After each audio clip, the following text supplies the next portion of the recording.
Good evening. The Lawrence Alliance for Education Board meeting for April 10th will now come to order. The time is 6:03. Maria, would you please take attendance? Yes. Jocho Dolores Calaf, Present. Edgar de Leon, Present. Arlene Garcia, Juana Matias, Present. Maria Muller, Present. Chair Patricia Mariano. Present. Would we please rise for the Pledge of Allegiance?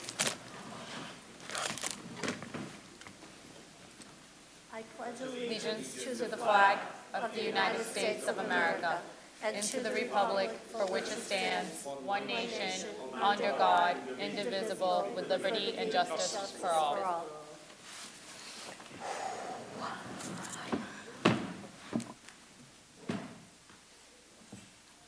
Thank you, and we'll begin with public participation. The board welcomes public comment at this time. We will call people in the order they signed up. As you begin, please state your name and address for the record. Each person is permitted to speak for no more than 2 minutes.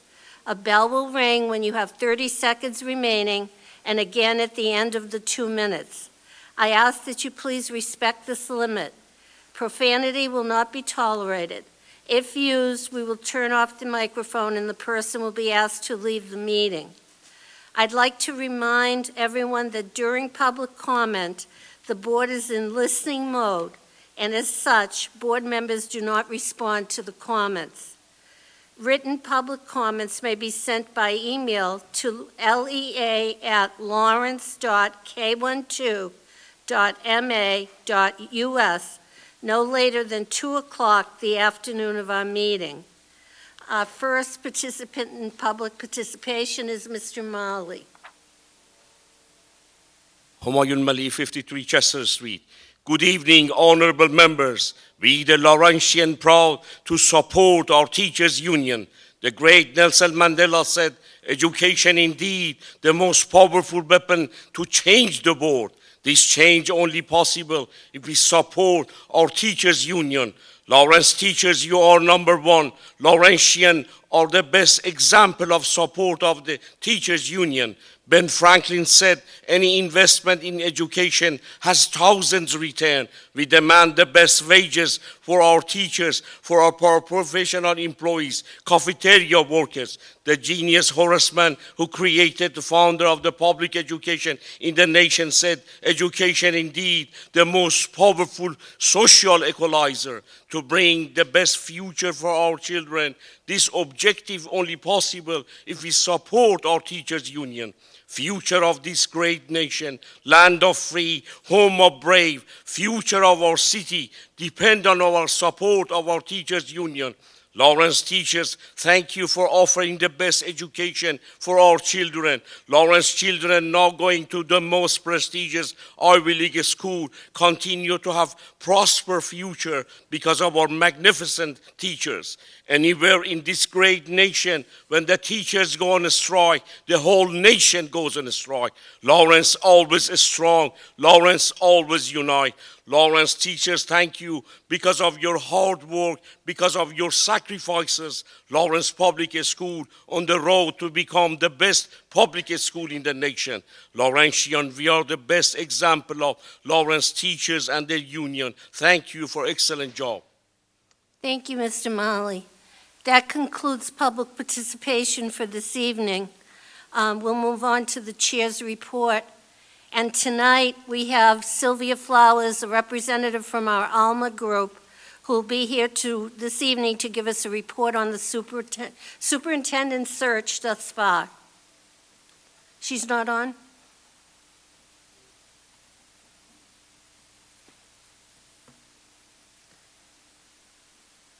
All right, we'll move on with the agenda, and we'll try to contact her. Yeah. All right, the next item on our agenda is the approval of our minutes. the minutes of March 13th. I would like a motion to approve the minutes of our March 13th meeting. Madam Chair, so moved. Second. Thank you. Any discussion? Hearing none, Maria, please call the roll. Dr. Dolores Calaf. Yes. Edgar de Leon. I abstain.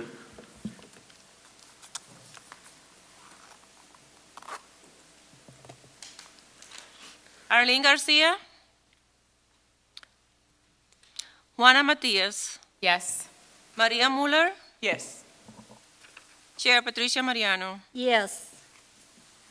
Motion passes. Thank you. Our next item on the agenda, we're going to move on to the superintendent's reports. And the first item, the Crest Collaborative. Thank you, Madam Chair. Good evening, members of the board and members of the public who are joining us.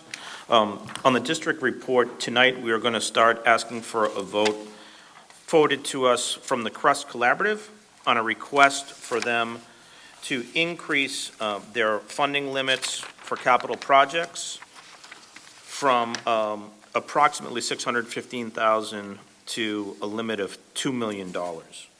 You should have in your packet the official letter from the Crest Collaborative and from the Executive Director, Mr. Jokala.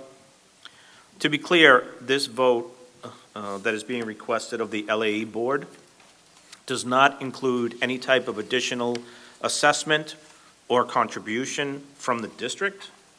The Crest Collaborative is just requesting permission from all the member districts, including Lawrence Public Schools, Methuen Public Schools, Haverhill Public Schools, for them to increase their capital fund limit again from $650,000 to a recommended $2 million amount.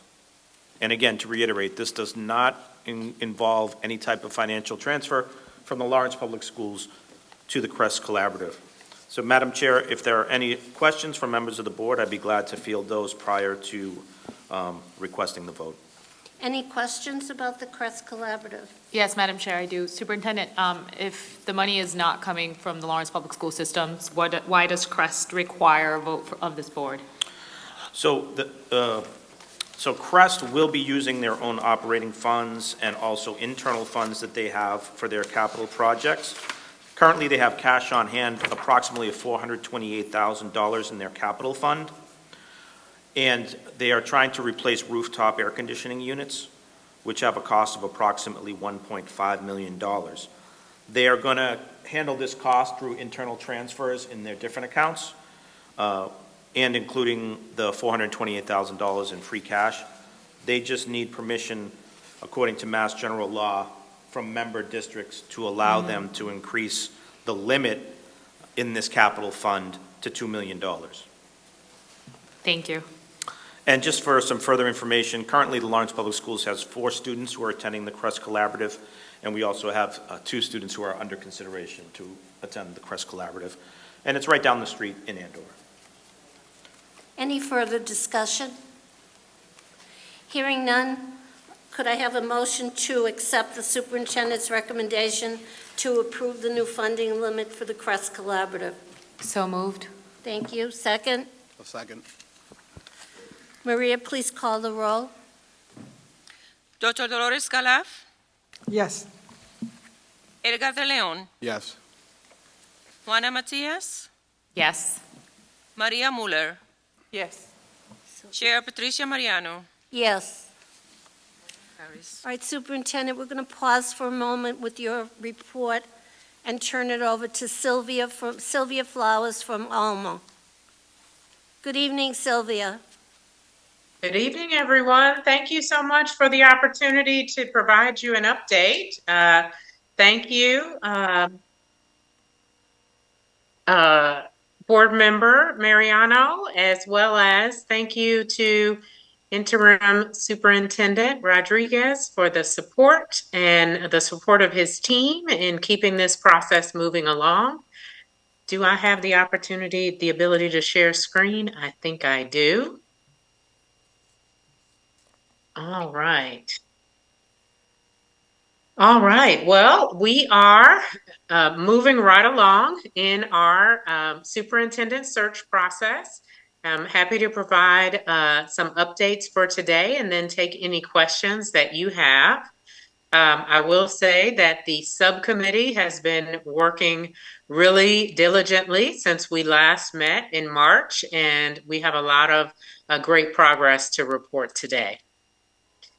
As always, we love to start any of our meetings and updates with a reminder of our shared goal and shared purpose, and would love for a member of the LAE to read this aloud for the group.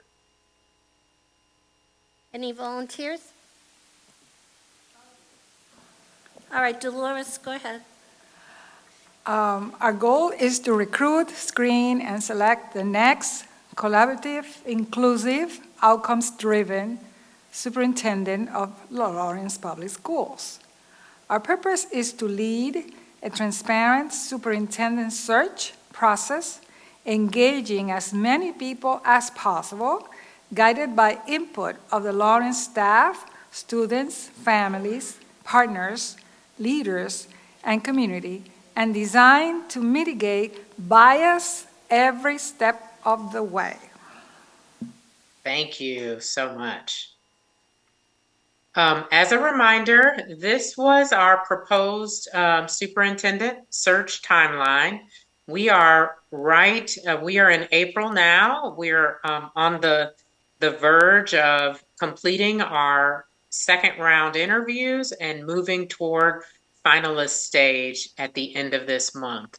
And hopefully we will be on track to concluding the finalist interview round and being able to extend an offer to a candidate by early May. Just to get a little bit more specific, the lines you see in green are the things that we've completed to date. At this point, we are at a stage where we have selected the interview panels of community members and stakeholders who will be a part of the final round interview process, and we're preparing for the final interviews. So hopefully this week, we will debrief the candidates that the round 2 interview committee have seen so far, and we will be moving toward a recommendation on our finalists. So similarly, what's coming next is to debrief those round 2 interviews and determine who the finalists will be, and then to complete the preparations for those in-person finalist interviews during the week of April 29th. Many of you have asked about our process. So for Alma, we do keep the job posting up until we have a signed contract on the dotted line, because we know it's peak recruiting season. So the job is still live. We will continue to review and screen candidates. And so as of today, we've had 48 applications. About 30, some of those have been moved forward to resume review, and a little over 26 have been invited to a first round interview. Again, we continue to be really proud of the diversity of our candidate pool. We do have a EEO compliance survey as part of the application. So these numbers don't add up to 48 because it's an optional survey that people complete at the end of the application. But you will see that the diversity of the pool, both gender diversity and race ethnicity diversity, is very, very strong. To date, we have recommended a number of candidates move to round 2. We've invited 10 candidates to interview at round 2. The round 2 interviews were conducted by the subcommittee members, as well as the 4 invited stakeholders who've been a part of this process. And as I mentioned, we are on track to narrowing that pool and determining who the finalists will be. just as a quick reminder, these are the members of the Round 2 Interview Committee who participated in Alma's anti-bias training and were prepared to conduct those interviews and committed a number of hours over the last week and a half to this process. So thank you to all of these folks for committing the time to this important work. So as we prepare for the finalist interview round, we mentioned having interview panels, and we launched a lottery nomination process for both people to nominate themselves or others to participate in the interview panel to participate in one of 5 interview panels in the final interview round. And then we have an invited group of community and business leaders who will be part of an interview panel. And of course, we'll conclude with the final interview with the members of the LAE. So that process closed. What day was that? It closed at the end of March. We had over 200 people submit names to be considered for an interview panel. We have conducted a lottery to fill out our interview panels of teachers, school and district administrators, support staff, parents and caregivers, students, and from that, the people who were selected received an invitation, which we have been collecting those responses this week, and we've begun the training for each interview panel. Similar to the training that the Round 2 Interview Committee began, each interview panel will get trained in Alma's anti-bias training, and then they'll do their own prep work to design their interview questions. So we're trying to get a lot of the first trainings completed before spring break. And then when we come back from spring break, the groups will come back together and complete their prep work for the final interviews. So what's coming next is determining who the finalists will be, and we'll be working closely over the next few days to complete that work. And then we'll be working diligently both with the communications team and the subcommittee to announce finalists and prepare for the in-person interviews on April 30th and May 1st.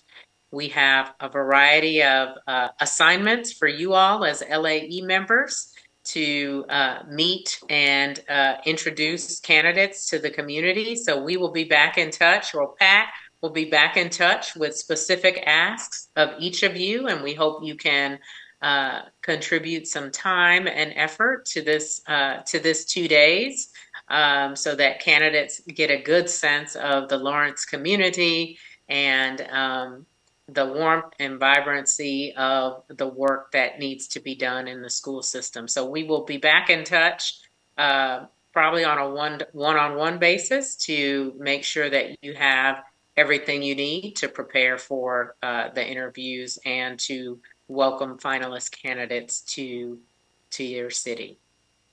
With that, I will pause and take questions. Any questions? And certainly if anyone from the subcommittee wants to chime in on the work that they've been doing, you are more than welcome to do so.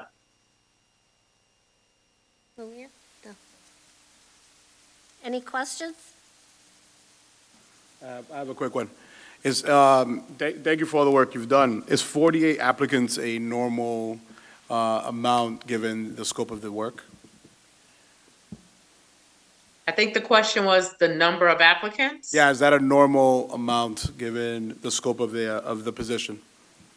Yeah, so I think for a district this size, the 48 and counting is a great number. I think what was also interesting for us is that sometimes when we post a job, there are a number of applicants who may not meet your minimum criteria. And here, I would say, even of those 48, definitely a really strong pool. People who were either superintendents or at a cabinet level role, aspiring to be superintendents. Like, the strength and caliber of the pool within that 48 was really strong.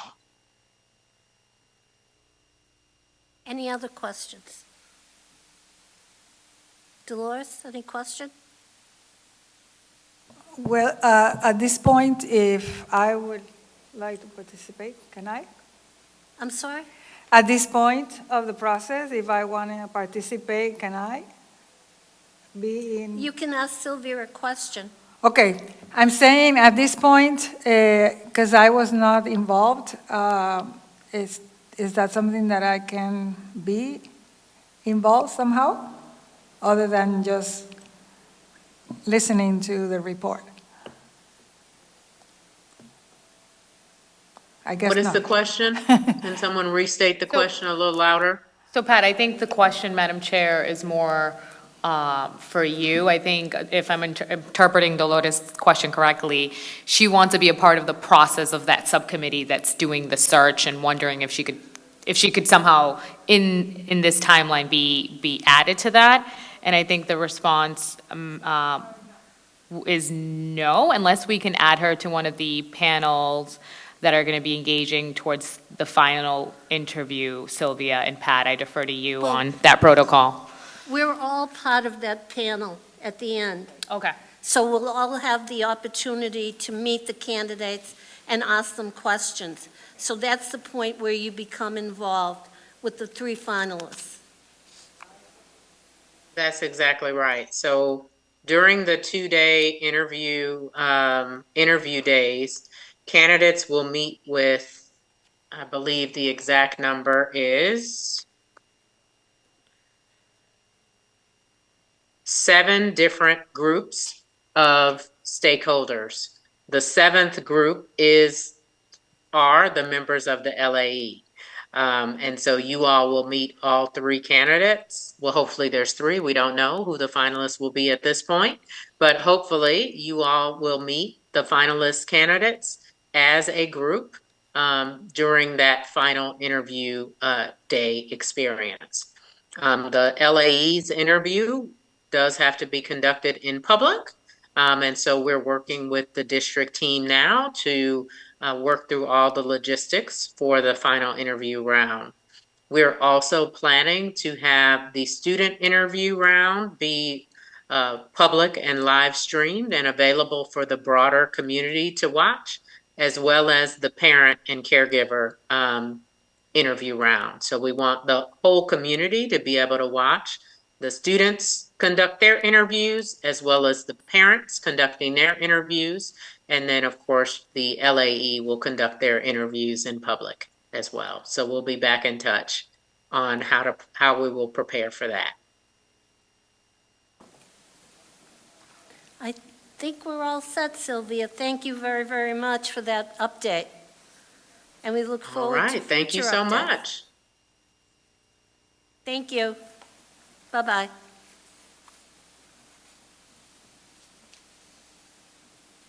All right, at this time, we'll continue with the superintendent's update. Thank you very much, Madam Chair. As we move into the district update, we are going to bring you back to a document that we shared with you in the fall on my entry plan and entry findings. It's in your packet underneath the slide deck that says district update, and at the top of the page it does say introduction. We have added several sections to this document as a live document that included our goals at the beginning of the year. We wanted to update the board just on some actual findings that we have delineated here on page 2 as what we consider as current strengths of the district to be built on. And I do want to reiterate that although, I've identified these as strengths of the district, it does not mean that we cannot improve upon these strengths and build upon them moving forward. So we've included a lot of information about school visits, how we use the school quality reviews, critical data points, but I did want to bring your attention to the bulleted list where it says current strengths of the district, just to reiterate what we believe are current strengths of the district that should be built upon in the coming months, and especially during the transition months of May, June, July, as the district transitions to new leadership. So the first bullet on page 2, current strengths of the district. We believe one of our strengths as a district and as a community is our focus on high-quality facilities. The city has committed significant resources to the Oliver and LAE School projects, which are about 1 year from completion. These projects will be completed in a little more than a year and will be open for the 25-26 school year. We believe this is a strength because both of these buildings will have about 1,000 students each capacity and will add currently more than 300 additional seats to each one of the existing buildings for newly enrolled students. In addition to these new facilities, the district has several capital improvement projects in process through the use of ESSER and through the waiver process that has to be voted on and approved by this board, and also approved by our friends at the Department of Elementary and Secondary Education. An example of that is the project that Facilities has in process for the Bruce School, which includes the use of ESSER funding to add central AC and improved HVAC capacity at that building. As we saw in the fall when we did have a mini heat wave during the month of September, most of our buildings are covered by central AC currently. Several of our surrounding communities, Lakeside, Gateway cities do not have that, and many schools had to dismiss early or cancel school entirely. We believe with these new projects and also the ESSER funding and the waivers that the board has approved, almost all of our buildings are going to be temperature controlled so that we don't have any learning loss affected by weather, whether it's heat or cold or anything like that. Second bullet, having neighborhood schools develops a sense of belonging and community at the elementary and the middle school levels. In our recent results from our family experience questionnaire, 92% of our families are reporting that their children enjoyed participating in school. 92% of our families are reporting that they believe that schools are flexible in providing options for school events and for meetings for families. And 80% of families are reporting that their child has a trusted adult at school that they can go to when they have any type of issue, academic or social emotional. And again, we want families to report 100% satisfaction, that they agree or strongly agree for all of these questions. But again, we believe that we're in a strong position on those 3 categories to build moving forward to the future. A third current strength of the district that we've identified is that teaching and learning are a priority. All of our schools are using high-quality curriculum materials. Schools do have the autonomy to choose their own curricula as long as they are highly rated by Ed Reports or Curate. An example at the elementary school level, many of our schools use Amplified Core Knowledge Language Arts, or WONDERS, and they are implementing these curricula in the English language arts area. Another strength is professional development. Professional development is designed to improve student outcomes. An example of this is the strategic literacy plan that was developed by the Office of Curriculum and Instruction. As a result of this strategic literacy plan, we have almost 300 early childhood and elementary teachers who have received the science of reading training in professional development and coaching. The science of reading is being expanded to include middle school learning modules next year in an adolescent literacy model for the science of reading. Another strength that we've noted over the past 2 years is that attendance is trending in the right direction. District attendance has reached 91%, and all of our schools are striving to reach our 95% or higher attendance goals that many of our schools were able to achieve pre-COVID. Students and families are expressing the desire to take advantage of additional learning. For example, next week we have about 3,600 students who are going to participate in acceleration academies, and we are expecting over 2,000 students to participate in summer learning. And these numbers also do not include individual school offerings. Many schools, like South Lawrence East and Spark, have after-school programming and Saturday programs. In our outreach to gauge what families were desiring from Student Opportunities Act money, 80% of our respondents to that survey indicated that they desire additional enrichment learning opportunities for their students. They are asking for additional time for arts, theater, athletics, as well as some academics outside of the school day. Another strength that we have identified is that at the high school level, our students have options for what they want to learn. These options include programs for accelerated learners, such as Abbott Lawrence. Consolidation of multilingual students on the main campus. Our Unidos program is currently located at the main campus again to ease transitions for those students as they transition into the grade 10 or the upper school program. We have options in career and technical ed for our students, such as the After Dark program in our partnership with GLTS. We have innovation pathways, such as the engineering pathway and the tools and tech. We have early college options, advanced placement options, and we also have options for students who are interested in attaining the seal of biliteracy to promote multilingualism. So those are just some findings that we added to this document that we believe, again, are strengths. And again, this does not mean that there are not more improvements to make in these areas, but we feel that these are areas that can be built upon so that our students continue to have learning environments that are positive, high-quality curricula, highly trained teachers.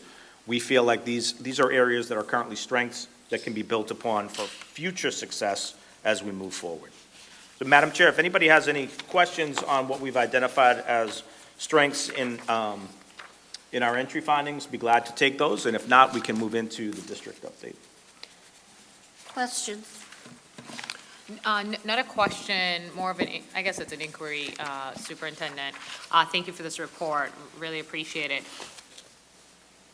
It's great to see the things that we're working on and we see as strength, as you know, you potentially pass the baton to whoever will be nominated the next superintendent.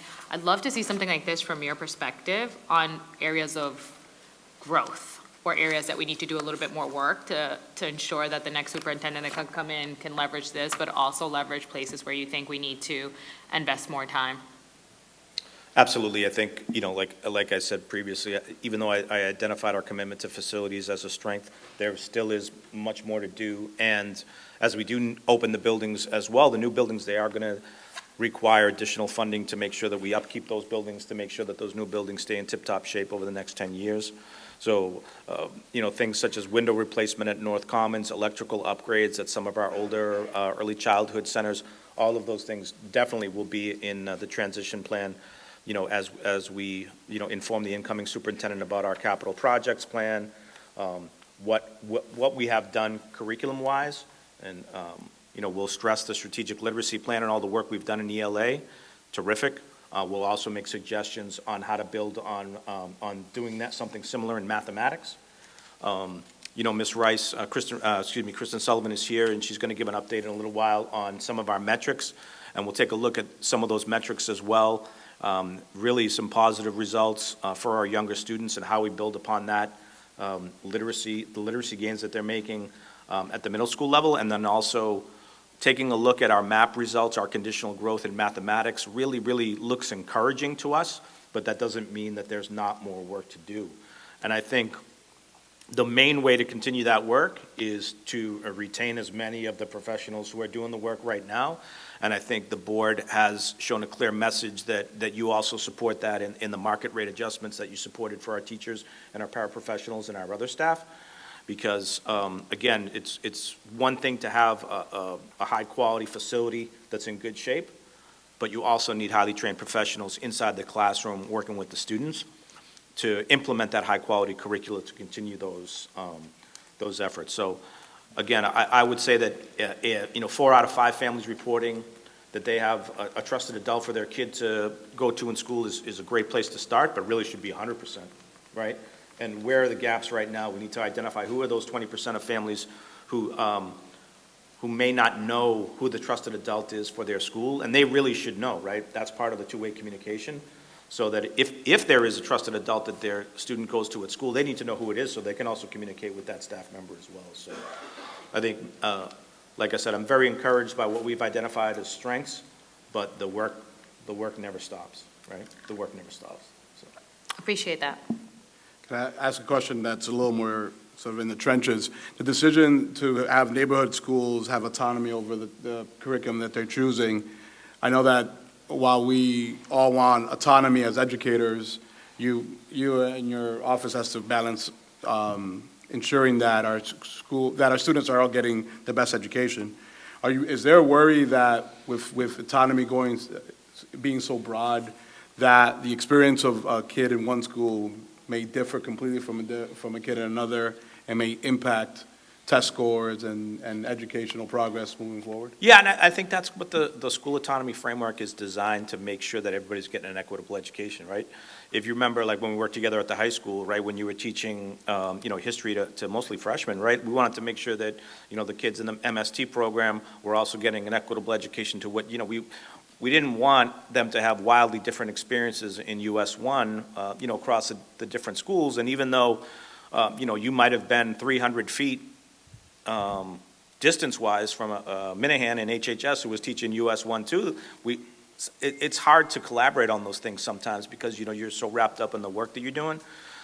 So I think, my personal perspective is I want as much uniformity as possible because I want kids to have similar experiences, but that shouldn't preclude, the Arlington Elementary School or the Tar Box designing certain things that they want to do with their students that they feel is good based on what their parents and students and staff are reporting, as long as the data is supporting that it's good, right?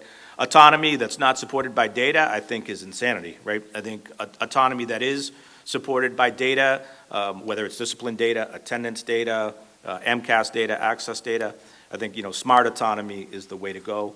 And also, if they do choose a curricula that is not highly rated by Ed Reports or Curate, they're not going to be able to use that. Thank you. Oh, yeah. I feel like I've said this before, but I have to say it again. Community partnerships, it's something that we're in a community that is highly collaborative, and I think we need to continue taking advantage of those. And obviously, I feel like district needs capacity to be able to handle those relationships. Obviously, it doesn't just happen, but it's something that really has a high level of potential in terms of serving the whole child, once they're in the district. So that's. No, I think all of us would agree. I think, in a highly populated but small square mileage area place such as Lawrence, I think we need to look for partnerships and see what we all agree on. And if we agree on 75% of things, move forward on those 75 quickly, and then leave the other quarter things that we might disagree on slightly behind. I think definitely collaboration, moving forward where we agree, because we all want what's best for the kids. And we all know what families need help with, right? They need help with transportation. They need help with childcare. They want more enrichment. They want high quality and highly trained staff. They want safe schools, right? So I think we can all agree on many things and move forward in those areas, and then take more time to decide on the other areas where we might all have best intentions for kids but might disagree slightly.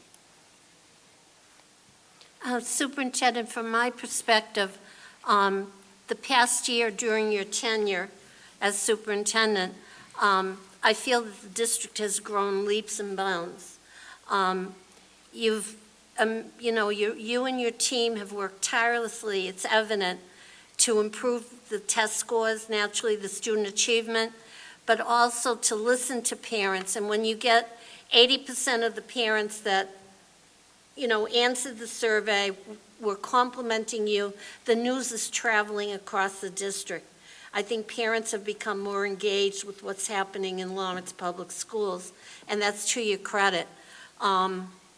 This is a good beginning for the new superintendent coming in to follow this path to success. And I truly appreciate you preparing this for us and having a document that we can show the candidates that come in, and this is where we are, and we want to move forward. Absolutely. I think, we want to hand off, to the incoming school leadership team, what areas, what suggestions we make based on data, and then, of course, have them do their own. They'll be replicating an entry plan as well. They'll be having their own entry findings as well. But I think it's good to offer recommendations based on data, and then allow folks to make their own decisions based on what they're seeing and what they're finding. So there's definitely been a great past year. It's been wonderful to be able to collaborate with folks all over the city, our elected officials, parent groups, with all the unions.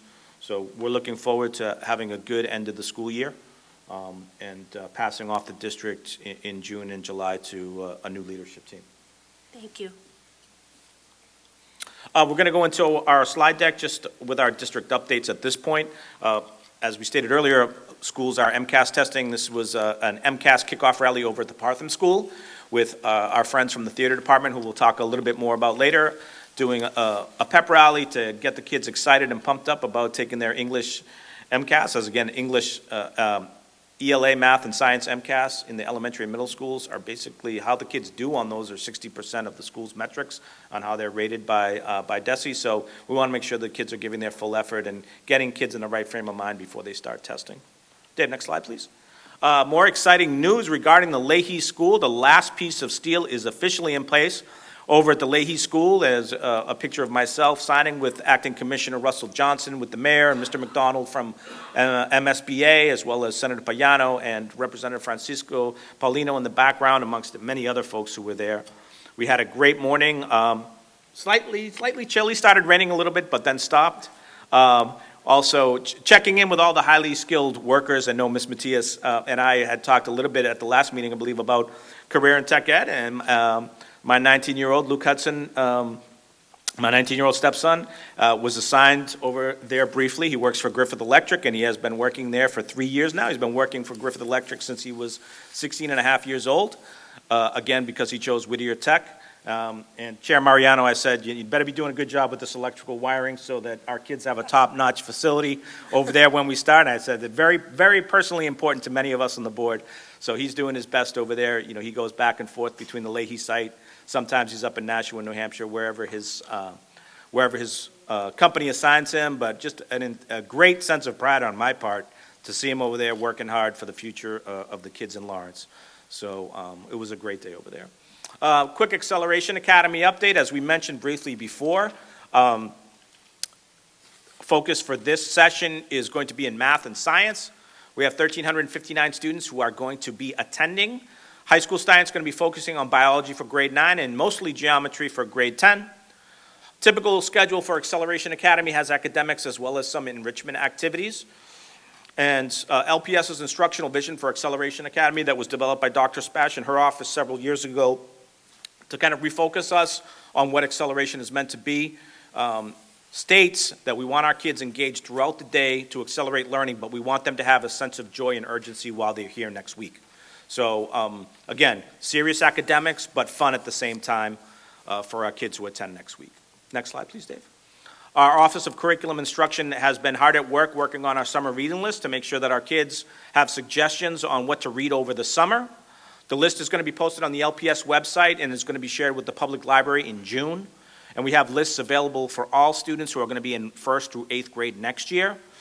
You know, the district often purchases a lot of these titles for kids to take home, but the Lawrence Public Library also will have copies for students who just drop by to do some free reading or for students to check out. Additional things will be sample reading logs for families to be able to track reading with their kids, sample Foursquare reading activities, tracking the total number of books that kids read over the summer, and then some goal setting. Next slide, Dave. You know, again, we want to stress accountability and also urgency, but we also want to have fun. Gilmet School also recently had a pep rally to get their students ready and prepared for MCAS. So students who had outstanding or perfect attendance were able to pie Ms. Cunningham, Ms. Skolin, or Ms. Anderson in the pep rally. And again, a lot of fun, a lot of laughter, a lot of excitement, celebrating kids who are doing well attendance-wise, and then also urging them to do their best on the MCAS. I think the day after we had our last board meeting, celebrating the arts again, we had our district-wide music concert right down the street in the PAC. K-12 students from 9 music programs throughout LPS performed. Having all the kids in the audience while their peers performed was great. They were cheering each other on. They were clapping along. It was really a terrific event. And it's a great opportunity, especially for our younger students, to perform in a big venue for the first time, in a packed house. Their families were there, but also their peer grade-level students from across the district were there to cheer them on as well. We had a great event just, I think, last week or a week and a half ago at Lawrence High School. The folks at Homeland Security Investigations and Lawrence High School partnered up to put together a cadet program. Students had the opportunity to meet with HSI personnel and learn about different aspects of a career in law enforcement. And the folks at Homeland Security actually did trainings with students on, how to preserve evidence in a chain of custody, how to actually go out in a Homeland Security vehicle and conduct surveillance, things like that. And to celebrate their hard work and dedication, Homeland Security personnel, the special agent in charge of Homeland Security for the Commonwealth of Massachusetts, as well as the U.S. Attorney and many, many other folks. A lot of our elected officials attended as well. And we had a great celebration in the upper cafeteria. And a lot of pride on the sense of parents of the students who participated. You see my friend Santo Huertas there with his mom Ellie and Jaime. They're posing with the special agent in charge of Homeland Security in Massachusetts. Just a nice small event, great recognition and a lot of pride. And again, the folks from Homeland Security, and I hope Roberto, who is here as well to give the high school update, can be able to talk a little bit about it as well. I think the folks at Homeland Security enjoyed it just as much as our kids, or maybe even more than our kids did, being able to work directly with some young folks who are motivated to learn more. So, all right, challenge for the city in general and for folks within the district to come out and show out for Tarzan, which is going to be starting on April 26th. Our LHS theater group is going to put on their next performance, which we always say was the best ever, and then you go to the next performance and you say that's the best one that they've ever done. Recently, our superstars in the Lawrence Theater were recognized by the Lawrence City Council. They received citations for their efforts and posed for a photo at City Hall with our city councilors. We appreciate the recognition of our students by the folks on the city council. It was a great night as well. Spring sports are in action. At the high school level, we have volleyball, baseball, softball, tennis, and outdoor track in action. And intramurals are going to begin on May 4th in outdoor track in volleyball for our middle school and elementary school students. I think several months ago, we had the SAF presentation, and several members were asking about, we say that we're promoting student voice. What does that look like at different schools and different programs? So we just have some, over the last several weeks, we've been going around with LPS Media, taking pictures of student voice in action at our programs across the district. Many different programs, many different grade levels, many different ways for students to show their voice. So when I stopped by the School for Exceptional Studies last week, I was talking with the principal and also the folks who run their SES Pride News that they publish on their one-stop site for parents and students. Their news program is run by students and for students. They publicize and celebrate school events. They even do a weather forecast so kids can prepare for the weekend. And all of their episodes can be found on the one-stop hub for students and families. We have a couple of snapshots there from the SES News and the weather forecast, and also they did a nice video on their science fair. Pretty cool to take a look at, where kids are actually doing the science experiments on video, measuring impacts of sound, weather-related projects, things like that. The Leonard Middle School for Student Voice, they have a group that's called the Think Tank, and they have 17 students who participate in the Think Tank. They commit to meeting weekly with each other and the school principal. They have collaborated on school issues with the Facilities Department and the Nutrition Services Department, and they have contributed ideas to the LAE School Project, including room colors for the middle school section of the building. Next slide, Dave. Student voice through art. Recently went over to the Weatherby School to check in with Stephanie, who was recently named an Artist of the Week. Her project included the use of pastels and watercolors. She will be attending Lawrence High School, the Abbott program, next year.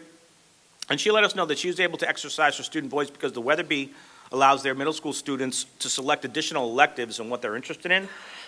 So if they're interested in doing an additional PE section for volleyball, they have the chance to opt into that. Stephanie herself opted into an additional time in the art elective. And when we went over, she does have, her last name is Estudio, and it's not such a common last name. So I say, hey, is Crystal Estudio related to you? She's like, yes. And she actually works at the Weatherby. So Crystal is Stephanie's cousin. Crystal graduated from Lawrence High School about 5 years ago, heavily involved in the arts. You might recognize her from being in the dance program. So we took a great picture with Stephanie Crystal and with Dr. Ramos over there at the Weatherby. The Partham Elementary Student Council, some younger students, but they're also heavily involved in things that go on at the Partham School. So their student council members meet bi-weekly with Ms. Calabresi, their principal. They help plan and organize school events such as open houses and pep rallies. And a couple of them even volunteered at the mobile market, and I saw them at the mobile market prior to St. Patrick's Day, passing out corned beef, potatoes, and onions with the other folks who were volunteering. And they told me that when I met with them this week that they focus what they do at the school on their pride values, which mean being prepared, acting with respect, leading with integrity, being determined, and making sure that they achieve excellence. Some older students, we have the Superintendent Student Council that I meet with on a monthly basis, along with Assistant Superintendent Acosta, Ms. Acevedo, who's the re-engagement manager at the high school, the Supervisor of Guidance, Ms. Brady, also Ms. Glennie Sanchez, who's our Executive Director for Diversity, Equity, Inclusion, and Belonging. And we meet monthly with them on high school issues and projects that they want to work on. Current issues that they are working on are a walkathon in the fall, where they're going to use proceeds to donate to Lawrence General Hospital, and also they're focusing on a wellness initiative for the high school as well. More student voice at the high school level. Student Government Day and the Governor's Youth Council. So Brenda and Hillary represented Lawrence High School at Student Government Day recently. Both of them were also selected by Governor Healy to serve on her Youth Advisory Council. So when you talk about student voice, having access at quarterly meetings to the governor and lieutenant governor, I don't know how you can have more student voice than that. And the Governor's Youth Advisory Council will make recommendations to Governor Healy on unique issues that the youth of the Commonwealth are facing, including but not limited to civic engagement, education, and youth violence. So we're very proud that Carla and Brenda and Hillary were able to not just represent us at Student Government Day, but also represent us on the Governor's Youth Advisory Council. And I think this might be the last item for student voice, but recently we visited the State House for Early College Day at the State House. Our students were able to speak with First Essex State Senator Payano, as well as Second Assistant Majority Leader and 17th Essex Representative Moran, about their experiences in early college, what they like about it, what they want to see more of for their younger brothers and sisters and cousins and peers who are still coming up and will be able to experience early college in the future. And again, having direct access to your state senator and somebody like Rep. Moran, who again is not just a representative, but is the Second Assistant Majority Leader in the House. Again, I'm not really sure how much more student voice you can have than that. So, you know, our young folks are out there, they're advocating, they're talking, they're not afraid, they are respectful in their interactions. So those are just some of the many, many examples of student voice, and hopefully we'll be able to update on some more student voice activities moving forward. Any questions on anything from the district update before we move on? It's a great update. Thank you, Superintendent. Absolutely, you're welcome. Absolutely fabulous. Thank you. And I think at this point, we're going to move on to ask Kristen Sullivan to come on up to just give us a very encouraging assessment and accountability update. Hello, everybody. Okay, we're going to start with, we actually have two data sets to share with you today. And we're going to start with the DIBELS data. And I'll start by giving you a little description of DIBELS. DIBELS came out of the University of Oregon. It's widely accepted across the country as a great assessment of early literacy skills. So the dynamic indicators of basic early literacy skills. Essentially, it is a set of 1-minute measures that are administered to a student, one-to-one, teacher to student, one-to-one. Each grade level has specific measures that are appropriate for that grade. And the students, when they complete all of the measures in their grade level, they earn a composite score. And so this data set will be based on the composite scores. DIBELS is also, it measures letter naming fluency, phonemic awareness, nonsense word fluency, word reading fluency, oral reading fluency, lots of fluency, oral reading fluency, and comprehension. It also is an effective screener at K-3 for students that are at risk for reading difficulties such as dyslexia. Now, the word screener is really important there. It is just a screener. It is 2 1-minute measures to see if they're having any trouble recognizing numbers is one of the assessments. And the other one does something a little bit different. It has a little bit more to do with some letter pieces, but It's a screen. And so beyond that, we work in the classrooms to determine if this is something that can be worked on within a classroom, or if this is something that's a little bit more significant, it needs to go into a higher level situations, maybe around an IEP or a special education piece, or more testing. Okay, so it's a screener. Also part of DIBELS is progress monitoring. Essentially, part of DIBELS is we get 3 benchmarks: beginning of year benchmark, middle of year benchmark, and end of year benchmark. The beginning of the year tells us what we're starting with, where kids are at. They've come back from the summer. Where are they? And we use that to start planning instruction, start making groups. 20 weeks later, we give the middle of year assessment. We want a significant amount of time for instruction to start paying off and for kids to be able to start showing their learning and their growth. And then 40 weeks after that, we do the end of year benchmark. In the middle of those things, students are working on specific skills that have been identified by the measures as something that they need additional work on. And after 2 or 3 weeks of intervention, they can do progress monitoring. And those are quick 1-minute measures again, and the teacher can take a look and say, okay, he's got this skill set now, let's move on and rectify something else or reinforce something else, and it goes that way within the 2 benchmarks. DIBELS provides us with semester growth, so from beginning of year to middle of year, and from middle of year to end of year. And we can also see beginning of year to end of year growth. So it's important that we get these 3 benchmark points on every student. It's a consistent assessment. No matter what curriculum schools are using, the testing is the same across all the schools. So that's where we can really kind of see how's it going in different places at different grade levels. All the students take the same benchmarks. The bulk of student assessment happens in a classroom. It happens with checks for understanding. It happens with teacher-based assessment. That is the bulk of what happens for assessment of students. It's on the run. It's every lesson. Did they get it? Do I need to go over something again? Benchmarks are another component of that. And then the third piece would be the state assessment. So we can't rely on the state assessment to kind of guide our instruction, right? That's kind of it's kind of too late at that point, right? It's happened, it's over, we're into the next school year. We need something from K up that will tell us where students are at and how they're growing. So for DIBELS is a K-3 assessment. We also use it with every student in K-3. And then schools are also asked to test students in 4 and 5 that they feel they have some concerns about their reading ability. Okay, so that's not a full 4-5.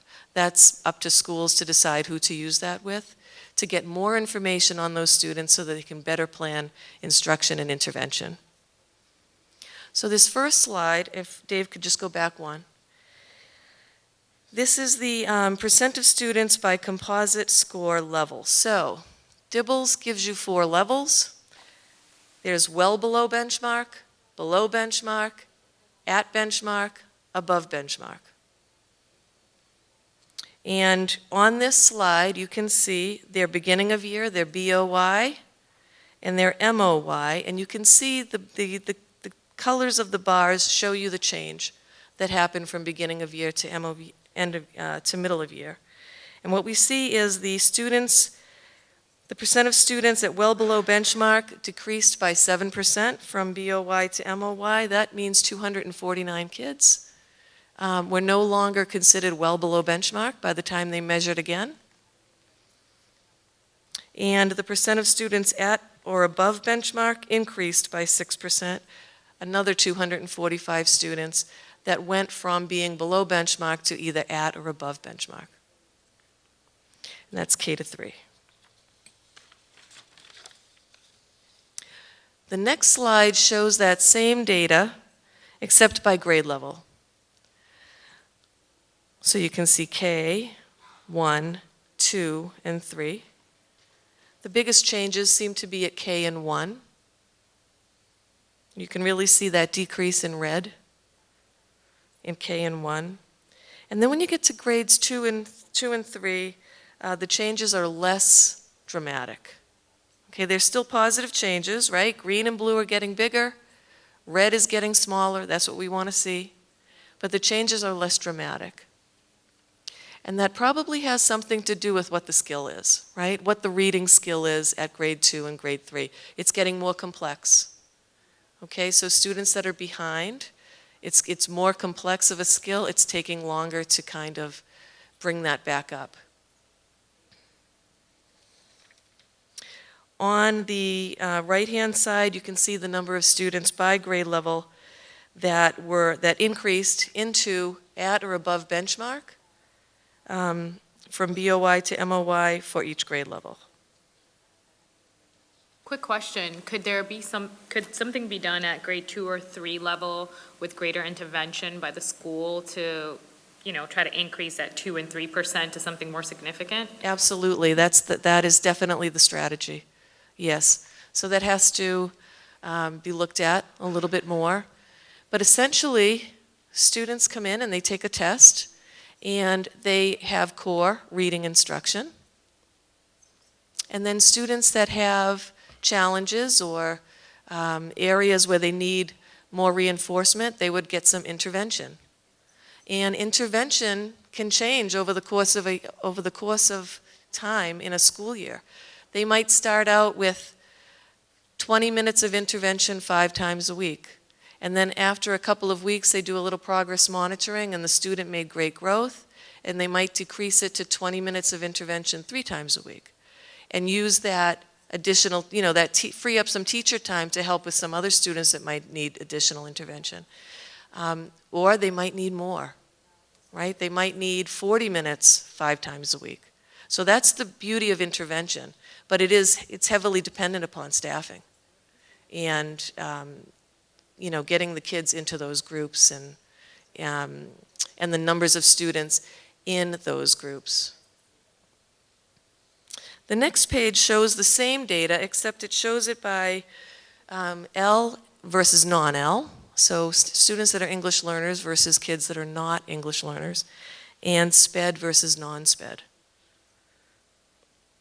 And we see the same thing. We see that red is decreasing like we'd like it to be. The blue and the green are increasing.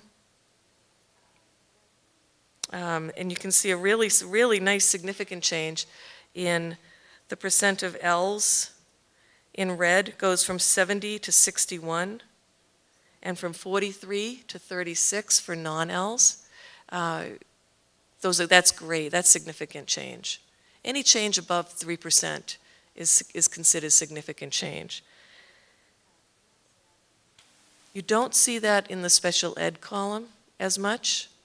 And I think that has to do with, let's talk about English learners for a minute. Every week that they are in school and immersed in English, they are gaining their literacy skills, just naturally, right? On the playground, in classrooms, in class, in intervention. So we see that. That's that's great. We see that happening. But for the students that might have a reading disability, it takes a little bit longer to move that needle. It's a lot more complicated. So this data kind of confirms that.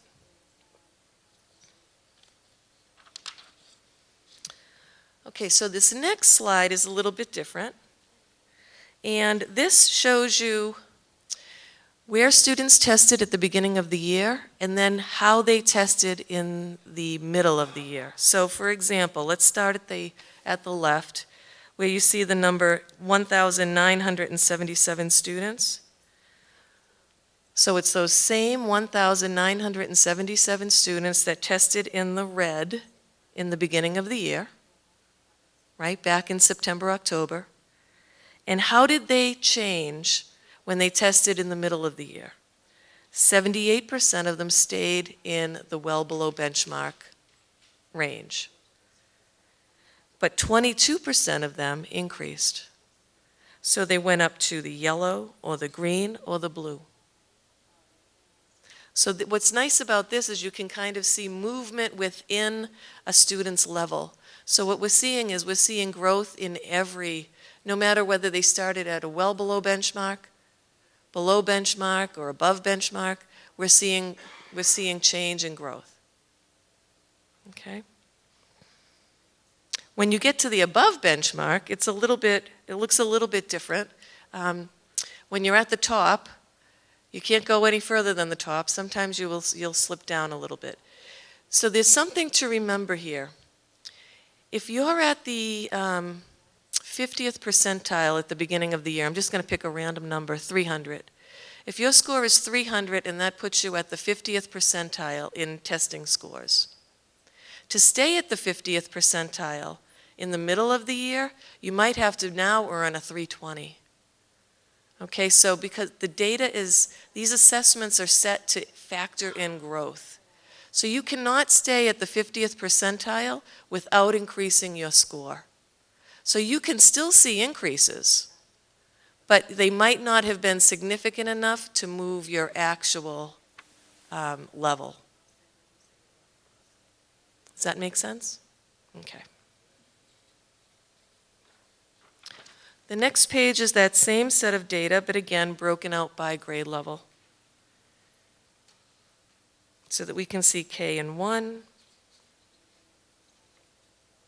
and then 2 and 3.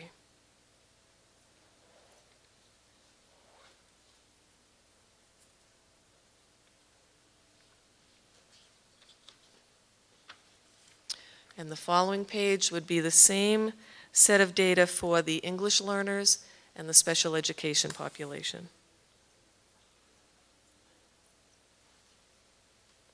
Take a look at that yellow on the English learners. I mean, that's exciting.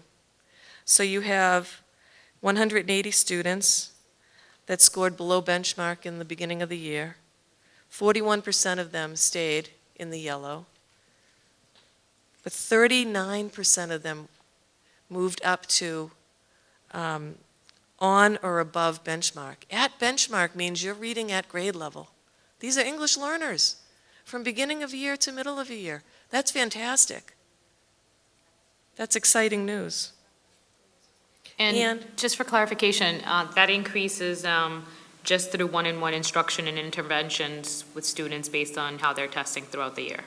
As far as reading instruction, it Yeah. would be core instruction and intervention, yes. Okay, great. But again, English learners are learning English in every class. They have 7 hours a day of immersion, and that's all helping. That's all paying benefit.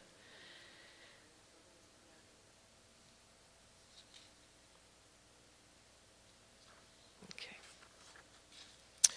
The next set of data shows growth. Now we are really interested in growth in Lawrence. We know that. We monitor achievement. We want to see if kids are on or about grade level, but we really want to measure growth. We really want to see that kids are moving up, okay, and getting closer to where they need to be. And so this particular chart, let's think about growth in 5 buckets. You have low growth, low average growth, high average growth, high growth. And every one of them is 20% of the population, okay, in the national picture of norms.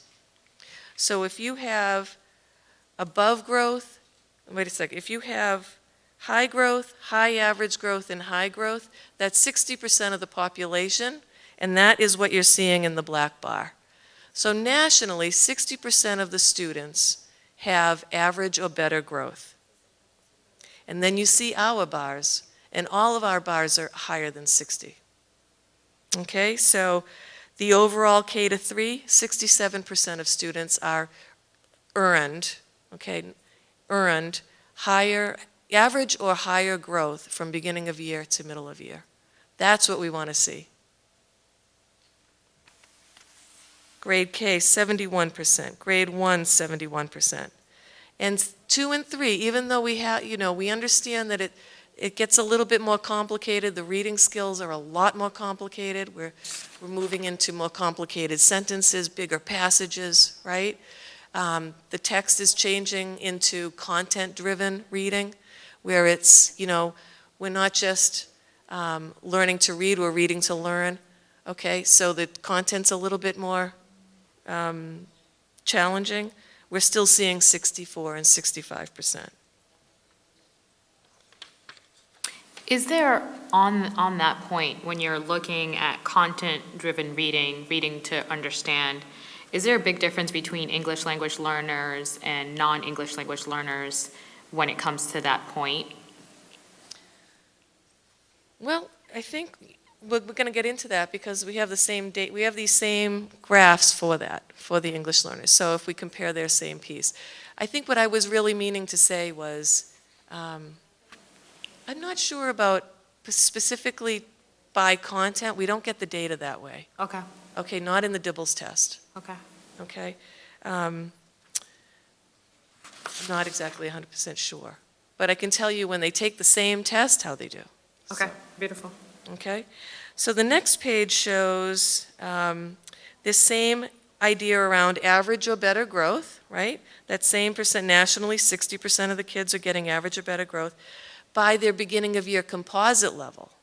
So what this is saying is, so that first bar is the same bar as we just saw, 67% overall. Now let's take a look at that first bar. So every student in K to 3 that took the test in the beginning of year and scored above benchmark, they grew, they had 76% of them had average or better growth from beginning of year to MOY. Okay, what's exciting about that is that students that are reading well, reading on or about grade level, are still growing. That's reinforcing our idea around core instruction. Is it working? Yes, it seems to be working. Because those kids that are testing at above benchmark are not getting intervention, right? Their reading instruction is their core program. That's when they're reading. And they're at 76%. And we sometimes wonder about that because, you do give extra time and extra resources and extra intervention to students that are below. And you do wonder, how are these kids that are, on or above, how are they doing? Right? Because we do worry about the kids that we're trying to catch up. And this is a nice piece to that. So 76% of those kids. 65% at benchmark. 67% at below benchmark, and again, well below benchmark, 67%. So that's another way to look at it. It gives us an idea around, are we giving every student what they need, no matter where they're placing in their assessment. The next page is that same data by grade. So again, K to 1. What's exciting there is those kids in K that are well below benchmark, 74% of them are average or higher growth from BOY to MOY. We love seeing that with kindergartners. And then grade 1, it's very healthy. All of those bars are nice and tall. I made some notes. I just want to make sure I'm telling you everything here. Okay. So when you see the tall benchmarks on well below benchmark and below benchmark, that's kind of giving you an idea of how healthy the reading instruction is in the core, but how effective it is also in the intervention blocks. The next page would be grades 2 and 3.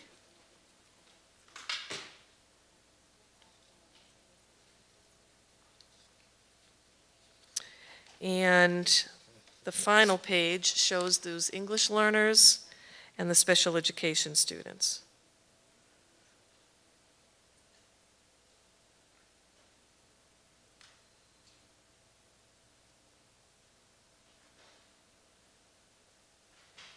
And again, those learning challenges in the special education population take a little bit more time to show growth. They take more time. They're more complex, complicated. And they take time. So we'll see what happens at the end of the year. Are those special education students that we're seeing, the fact that they need more time, are all of them attached to an IEP? Special ed all have IEPs, yes. So in addition to the one-on-one interventions happening in the classroom, are they getting additional supplemental support through their IEP plans? Yes. Okay. I think to add on here, I think, the best intervention is a highly trained teacher with a high-quality curriculum, right? Absolutely. And I think we're seeing that. I think, to address Ms. Matia's question, yes, absolutely. All of our special education students have an IEP plan that we follow. I think what we're trying to do is we're trying to implement high-quality co-teaching for, not just for our special education students, but for our multilingual students, K through 12. And then on top of that, that they get inside the classroom with the teacher and the co-teacher, also assign them individual interventions that they need, so. Okay, I understand that when you reach the 4th grade, it's an important step into, are you at the right level that it should be? Or are you going to be behind? As I remember, if a child is behind by the 4th grade, there are studies that are showing that if there's no intervention to help them, there would be a statistic on dropout eventually. So if I am a student that just come to the 4th grade, I have not had all of these years to support me, right? What happens with those students? So that we don't have that statistics. Am I making myself clear? Yeah, you're very clear. Absolutely. I think, last year, for example, we registered, after October 1 of last year, we enrolled approximately 1,200 students in the district, so after October 1. And of course, a lot of students transferred out as well. Right. But I think that's your point of, there are some students who get to 4th grade who are not at benchmark reading, and also we're receiving every year between 1,000 and 1,200 new registrations at all levels, not just at 4th grade or above. But what do we do with them? And how do we address students that we get who have either been with us since pre-K and are still below benchmark, or students who are newly enrolled? And I think we're making efforts at all levels. Mr. Caraballo and Ms. Melendez from the high school joined myself and Dr. Spash last week at an urban superintendent's meeting that was focused on multi-tiered systems of support, specifically for high school students. How do you do that within the high school schedule? How do you do interventions within the classroom? I think, our strategic literacy plan that Dr. Spash has rolled out that is including the middle school component moving forward, and I'm sure at some point 2 or 3 years down the line, there'll be a high school component as well, because there's students at every grade level who are below benchmark.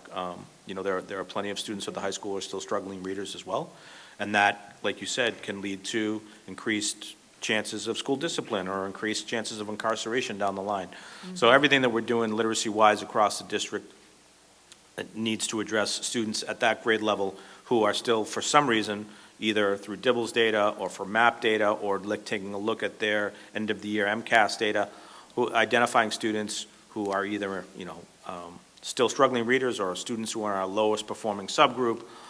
That's how we identify students that we want to, I don't want to say target, but because that has kind of a negative connotation, but identify them for additional supports within the classroom.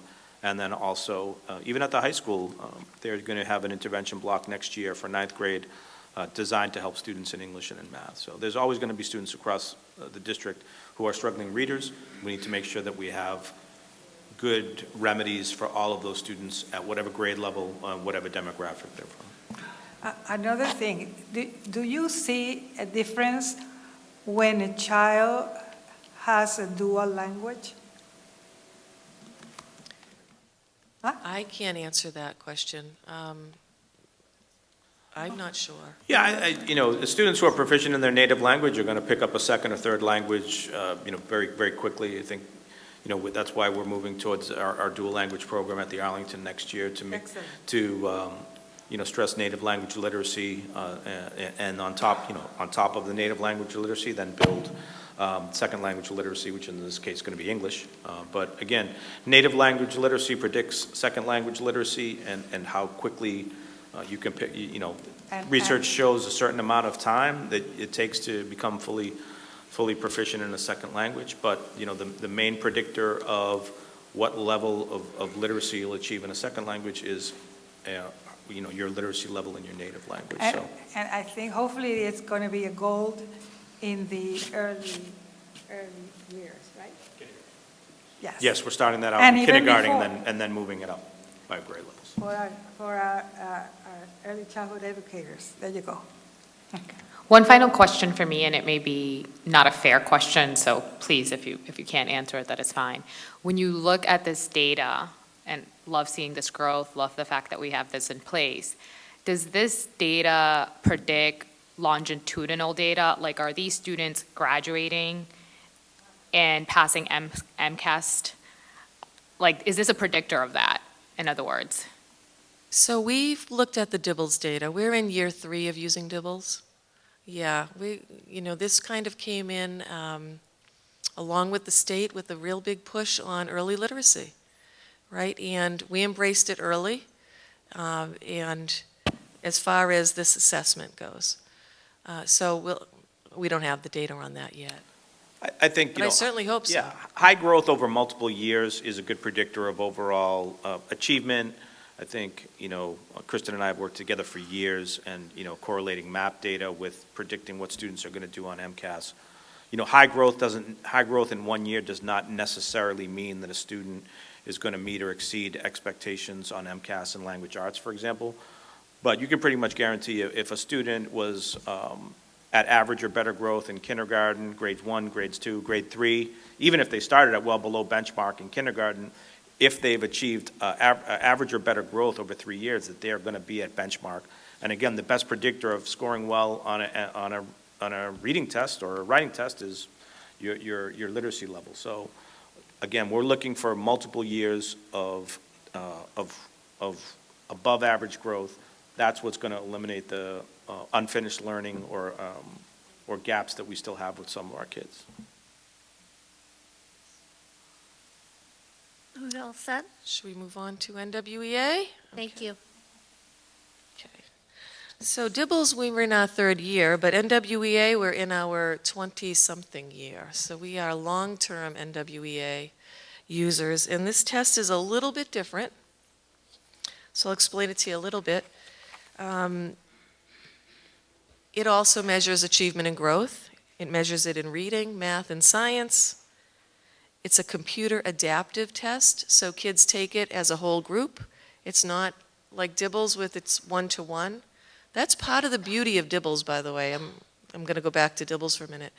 That time for a teacher to sit one-to-one and administer those early literacy tests to a student is priceless. I know it's time-consuming, but it's also priceless to kind of get that individual time with students and really kind of see how they actually are responding to that. So that's beautiful, but it is time consuming.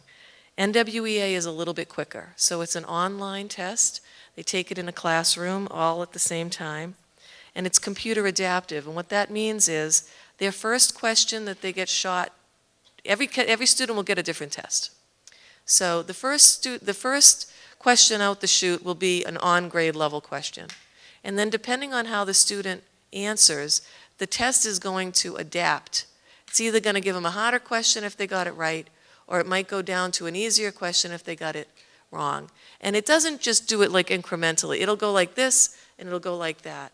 And over the 43 questions, because it's a 43-item test, it will even out to where the student is getting a score that indicates where they're getting these questions right 50% of the time. Okay, so it's telling you this is where they're at, this is where you should be instructing them on, because they know this stuff below here, this is what they're learning, and next is what they're ready to learn. Okay, RIT really we always say it's ready to learn. It also measures growth, right? So we can compare the fall to the winter to the spring score, and there are growth norms, and it will tell us if it's high growth or typical growth or low growth. The beauty of NWEA is it doesn't matter where you come in. You could be 3 grade levels below. You still have the same opportunity as any other student to show high growth because it's that kind of a measure. Okay, it's built on this hierarchy of skills, and so no matter where the student comes in on the hierarchy, it can measure growth for them. And that's huge when you have a wide range of students in a classroom or in a grade level, okay, or across grade levels. So this idea that everybody gets an opportunity to measure high growth, to show what they can know and they can now do. Teachers use it to inform unit planning. So what they would do is they would take a look at students' fall map data when they're going into, say, a new geometry unit or a new measurement unit, and they'll say, hey, what were the skills that the student was bringing in before they start that unit, so they can start thinking about how to plan for that unit. And we know that effective planning leads to higher growth. So hopefully you have an idea of NWEA a little bit from that overview. So now let's take a look at their data. So the first table is the chart, and there's a lot of bars on there. And those bars are K to 12. We test NWEA K to 12 in this district. And what I'm seeing here, I see, fall and winter data. So I'm comparing the blue to the orange. And what I see here is really significant increases at the K to 3 levels and in the L population. So again, changes of 3% or higher, or 3, 4, 5 are considered significant changes. So we're seeing what we like. This kind of reinforces what we're seeing in Dibble's data.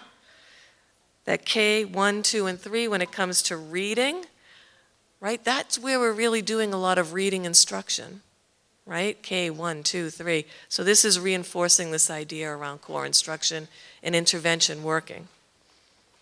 And then for the English learners also.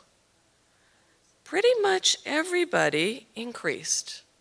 They increased from the fall to the winter. But we do see more significant increases at those other grades. Kristen, could I stop you a moment? Yeah. I was looking at this in grade 7, 9, and 11. Did not show that much growth. Now, what interventions are in place for these children? So let me, they would be the same types of intervention. Well, there's more intervention when it comes to reading down in the elementary levels. Right, In the because middle they're school reading in level, the content areas at those upper grades. So what are we doing to provide for those kids? I'm going to defer to somebody else who wants. Yeah, I think it's Instruction. important to remind everybody that this graph is not, this is just showing overall achievement. Overall. This is not showing conditional growth. We're going to get to We're gonna get to that. conditional growth in later slides. So this is just overall achievement. We'll see growth in later slides. I think, regarding the high school, like grade 11, I think, Chair Mariano, we took our team to the Urban Superintendent's Network to talk about how do we do intervention at the high school level where, we have classes that are graduation requirements. I was reflecting on my time as a 4th grade teacher in Lynn. Nobody cared if I spent 3 or 4 hours on literacy. I could do what I want based on what the needs of my kids were because I didn't need to get my students to a world language elective or something like that. So we're talking about how to do co-teaching and parallel teaching within the classes at the high school, in-class intervention, listening to what the folks at Salem High School are doing as far as, in-class grouping and mid-class check-ins, old-fashioned things such as checklists to check on which students are understanding instruction, which students seem to be struggling, and how to do on-the-spot changes in instruction midway through an hour class. So those are all things that we're going to be doing in the mid to upper grade levels as far as interventions, and again, focusing on having more than one adult in the classroom to be able to work with students. And the other thing is, when you see 36 and 37, it's not a significant difference. That's a small difference, really. That could just be a handful of kids. I just wanted to just point out that idea that it's essentially the same numbers. So we have the same data for math, and nearly every grade level and every subgroup significantly increased the percent of students scoring in the average or better quintiles in math. So what we're seeing here is really is great when it comes to math instruction. This is very significant because, Yes. as many of you know, math achievement overall in the district has lagged ELA achievement, and you can see stark differences in how students are doing. And again, they'll still have another chance to take the spring assessment too, to see further growth. So I think this is very encouraging, and again, relates back to the high quality curriculum materials, whether it's Eureka or some other math program that they're using at the elementary, middle school levels, or the pre-AP implementation that's gone on at the high school. Right, when you see changes of 13%, 18%, that's going in the right direction. The next page is science. Science is a little bit different. So if you think about reading and math instruction, it all grows, right? From K to 1 to 2 to 3 to 4. And it's, in math, it's the same. There are new skills that come into the math hierarchy, but it all builds in a nice kind of linear way. Science is a little bit different because it's basically content standards. And so we have, when it comes to NWEA, it's the students in grades 5 and 8 that use NWEA. The teachers want to use that. They want to get some idea of where the kids are at. And those are the same students that will be taking MCAS science. Okay, so this is a little bit different. You don't see significant changes typically in the science data. This is really less about growth and more about just getting some baseline information on the content that these kids have seen and how they're doing with it. So when they take the grade 5 MCAS test, they're actually taking grades 3, 4, and 5 science content. And when they take the grade 8 MCAS test, it's grades 6, 7, 8 science content. So it's a little different. And so we wanted, these teachers wanted to know, where are we at? Because they're going to be testing at the end of this year, where are we at? So NWEA gives us some data on that. The next tables, I'll explain them by color. So essentially, on the left-hand side with the F, where you see the Fs, that's where they tested in the fall. And then across the top, it's where they tested in the winter. And how did they place? Where did they place in the quintiles? So when you see all those yellow quintiles, those are kids that placed in the same quintile, fall to winter. Now that very likely means they grew. Because again, to stay in the same percentile, you have to grow. Okay? So we see the yellow. We can see the consistency there. All of the students that fall into the green have increased out of that quintile and into the next quintile. And in the orange, it would be the decrease. So we're seeing some decline, but we're seeing far more increase. So this page shows reading for K to 12. It also shows English learners, non-English learners, special education, and non-special education. And those declines are the lowest with the English language learners.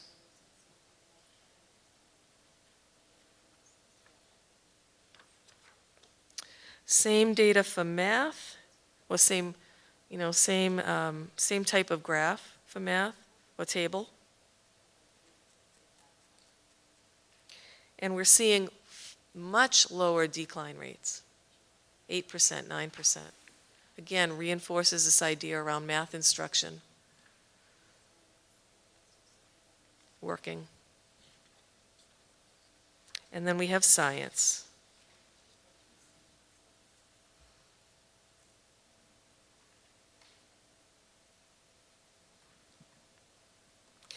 And what we want to focus on here is this idea of like, are kids that are high average or high, are they still growing? Right? Not just our kids that were low, but are the average kids also still getting what they need? Are they still moving? What directions are they moving in? So these tables help us kind of gauge that. Which direction are these students moving in?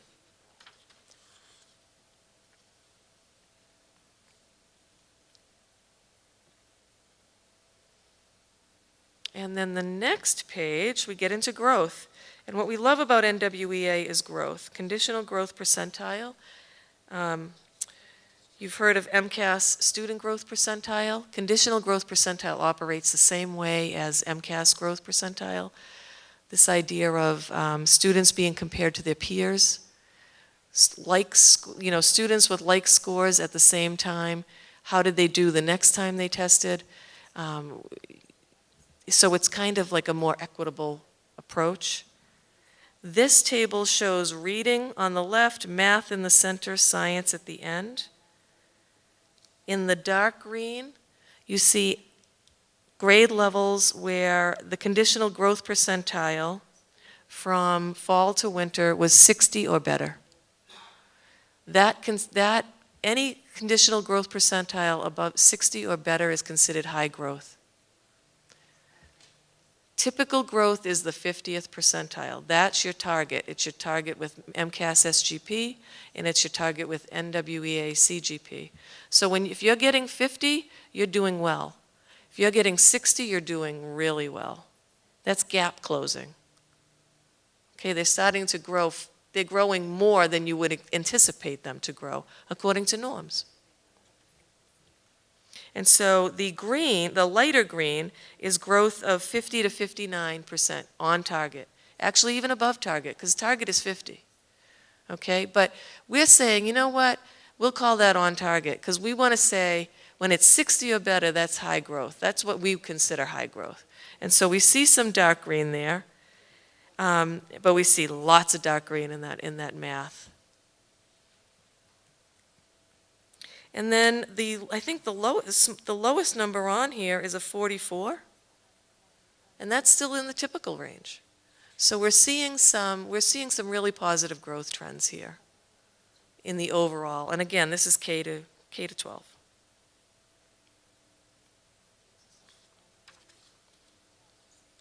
The next table shows reading growth, and it shows it by their fall starting point. So how they tested in the fall. So I'll just take a look at that very top bar. District K to 12. The overall was 52.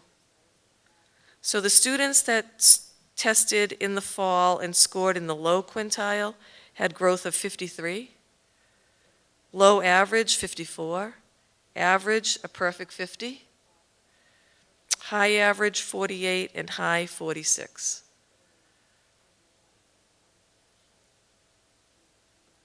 And then you can take a look at that for L, non-L, special ed, and non-special ed.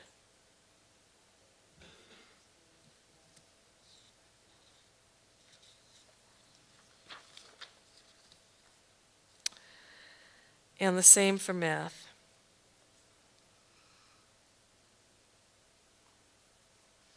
Really impressive growth numbers on math.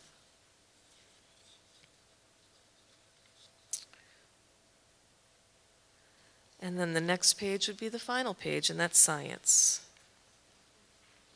And again, science is a tough one, just because of the way the content moves. Science kind of operates when you have a unit, and then you move off that unit and you go into a different unit, right? And as throughout the course of the year, you're going into very specific units that aren't necessarily interconnected. They might be under different disciplines. So it's a little different to see growth in the science on NWEA.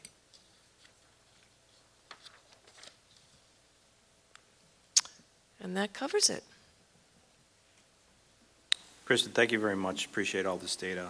You're I'm very sure some of the members will have questions. We can definitely follow up at one Okay. of the upcoming board meetings in May or June on any specific questions by grade level or content. But thank you very much. Very Perfect. comprehensive review. Thank for you. us. Thank you, Kristen. Thank you. Thank you. All right, at this point, we're going to invite the high school folks up for their update on LHS and portrait of graduate work that's being done at the secondary level.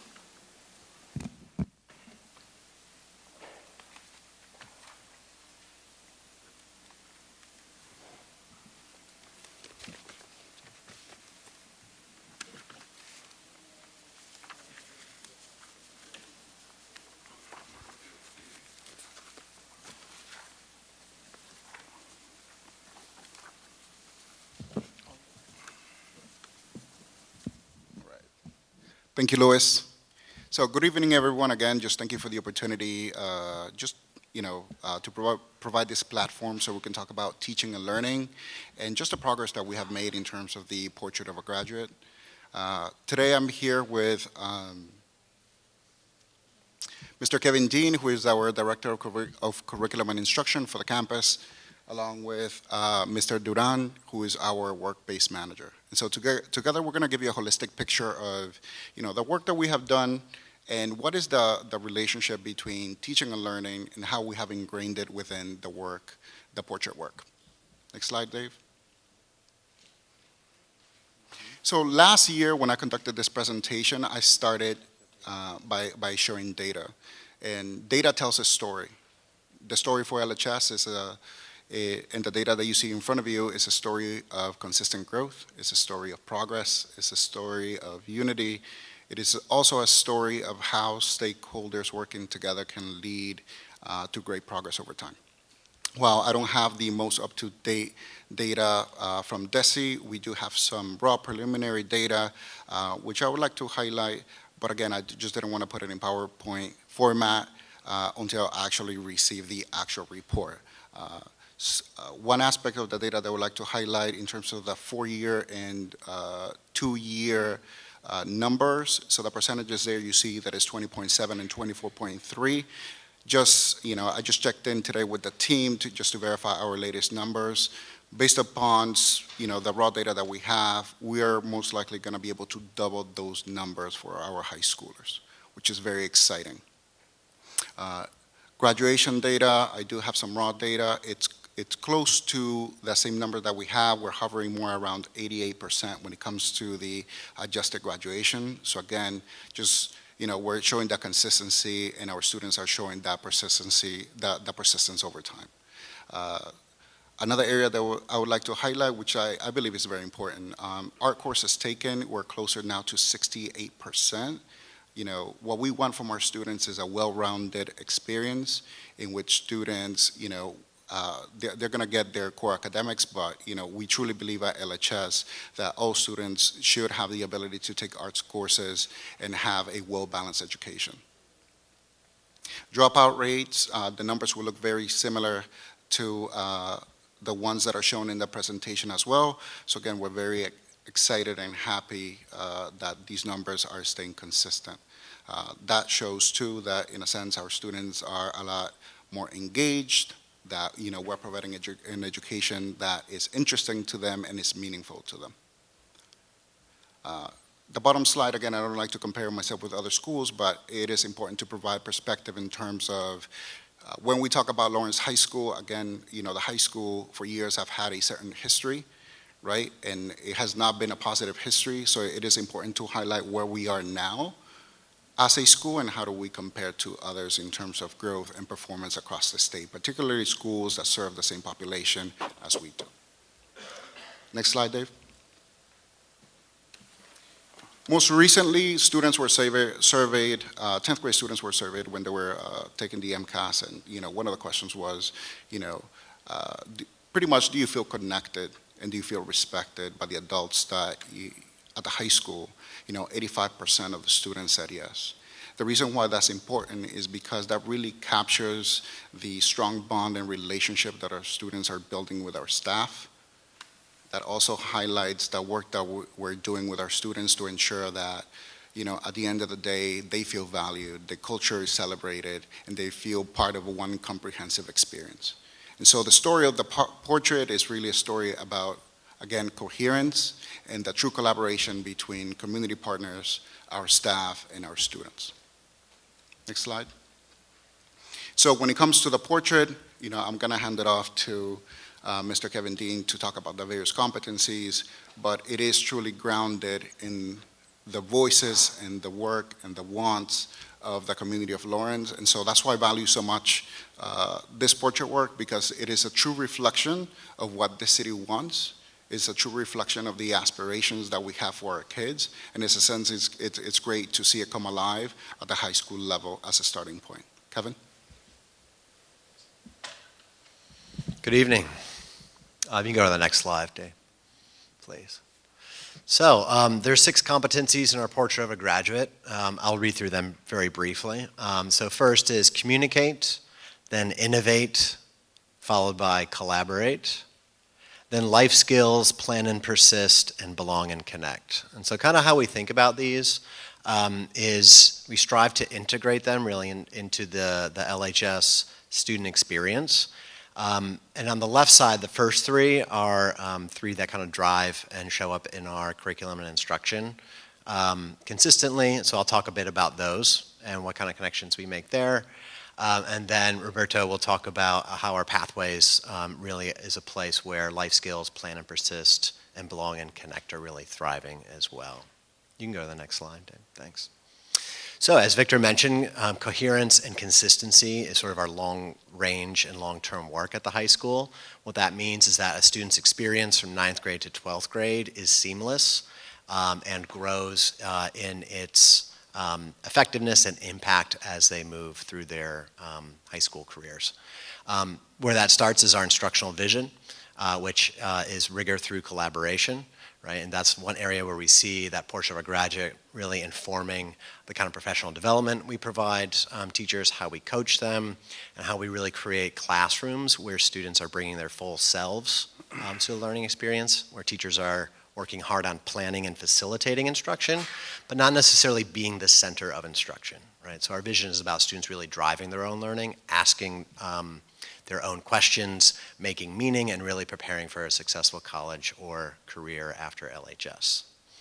We also focus on meeting diverse needs. So what that looks like is teachers working together, either in our cohort model or in their content teams, and using data like the NWEA MAP assessment or other course assessments to identify which students are at grade level or approaching grade level, and how to meet their needs every day. In terms of college and career readiness, that's about AP Access and early college. One highlight to share around AP Access: in just 2 weeks, we'll have over 700 students at the high school taking AP exams to the tune of over 1,000 tests will be taken at the high school. And that's an increase from about 300 2.5 years ago. So we're very proud of that, and we're now seeing results also tick up for students getting qualifying scores and earning college credit through that process. Next slide, please. So in terms of what it's like to teach and learn at LHS, recently we hosted our school quality review, and an emerging area of strength for us was our pedagogy. Essentially what that means are our classrooms aligned to this instructional vision.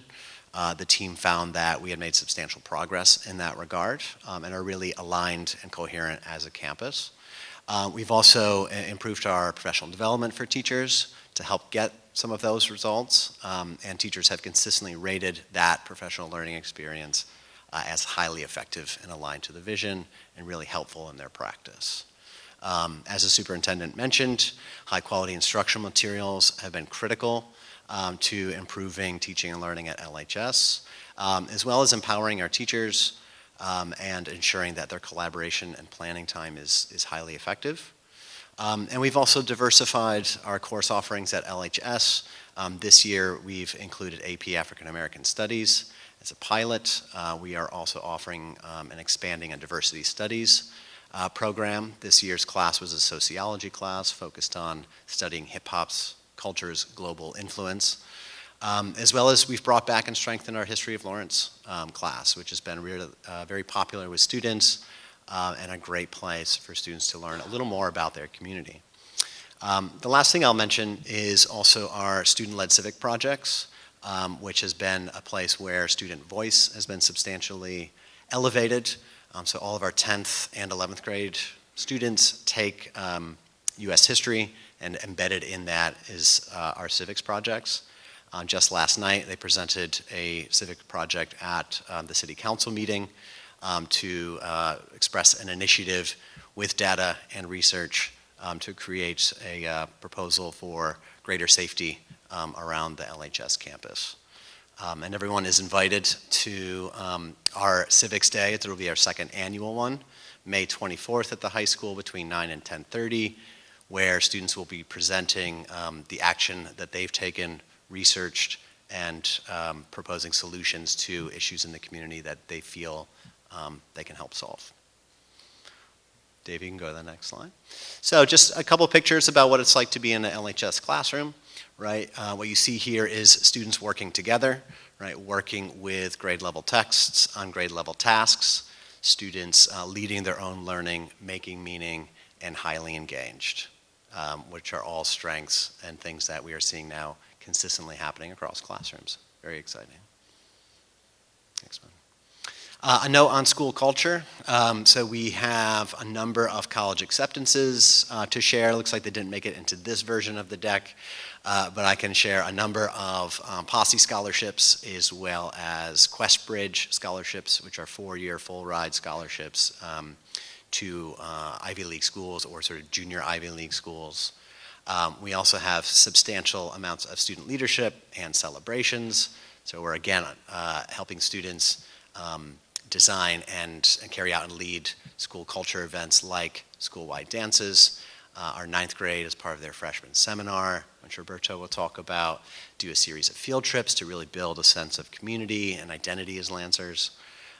We have a science celebration also coming up this spring. And the work is continuing and deepening around our restorative practices. And we'll also be integrating a peer mediation program next year that's launching this spring. And so that work is really taking root across campus, and it's very exciting to see. And also in terms of our discipline data, we've seen a 50% reduction in student discipline occurrences and a 5-point reduction in suspensions, really as a direct result of a more proactive and restorative approach to conflict and conflict resolution. So up next, Roberto Duran, who will talk a bit about our Pathways experience for students. Thank you. Good evening, everyone. So as part of the POG and our Pathways program, the Portrait of a Graduate and our Pathways program, we have the Guaranteed Student Experience, which begins right in 9th grade with our freshman seminar, as Kevin mentioned. In that freshman seminar, there's financial literacy, where students learn money management skills, financial aid practices, learning to do taxes, balancing a checkbook, so to speak, and other aspects like that.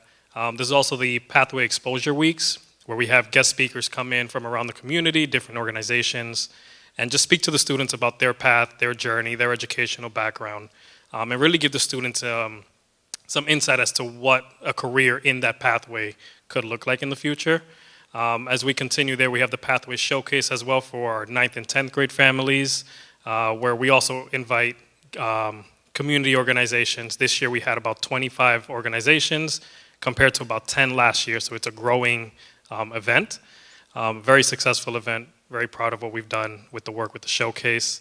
Moving on to 10th grade, we begin to dive a little more into the career exposure, where we have guest speakers come in, we do job shadowing, field trips. We begin to explore certification options between 10th and 11th grade, as well as 12th grade. But in 11th grade, we dive a little bit more deep. We start doing college fairs, mock interviews. A lot of the work-based learning activities really take place with the upper school students in 11th and 12th grade, where we have certification options, things such as OSHA, BASE, and CPR certifications available for our students. And then in 12th grade, where we really integrate the internship experience, where students have the opportunity to work in the community. This past year, we had 100 paid internships, So we had a lot of students out in the community with our partners such as Lawrence General Hospital, YDO, the City of Lawrence, right here with LPS and beyond, with Mass Hire as well. Next slide. We also have, to highlight a few things between with the college and career pathways, we have 3 designated innovation pathways: business, health, and computer science.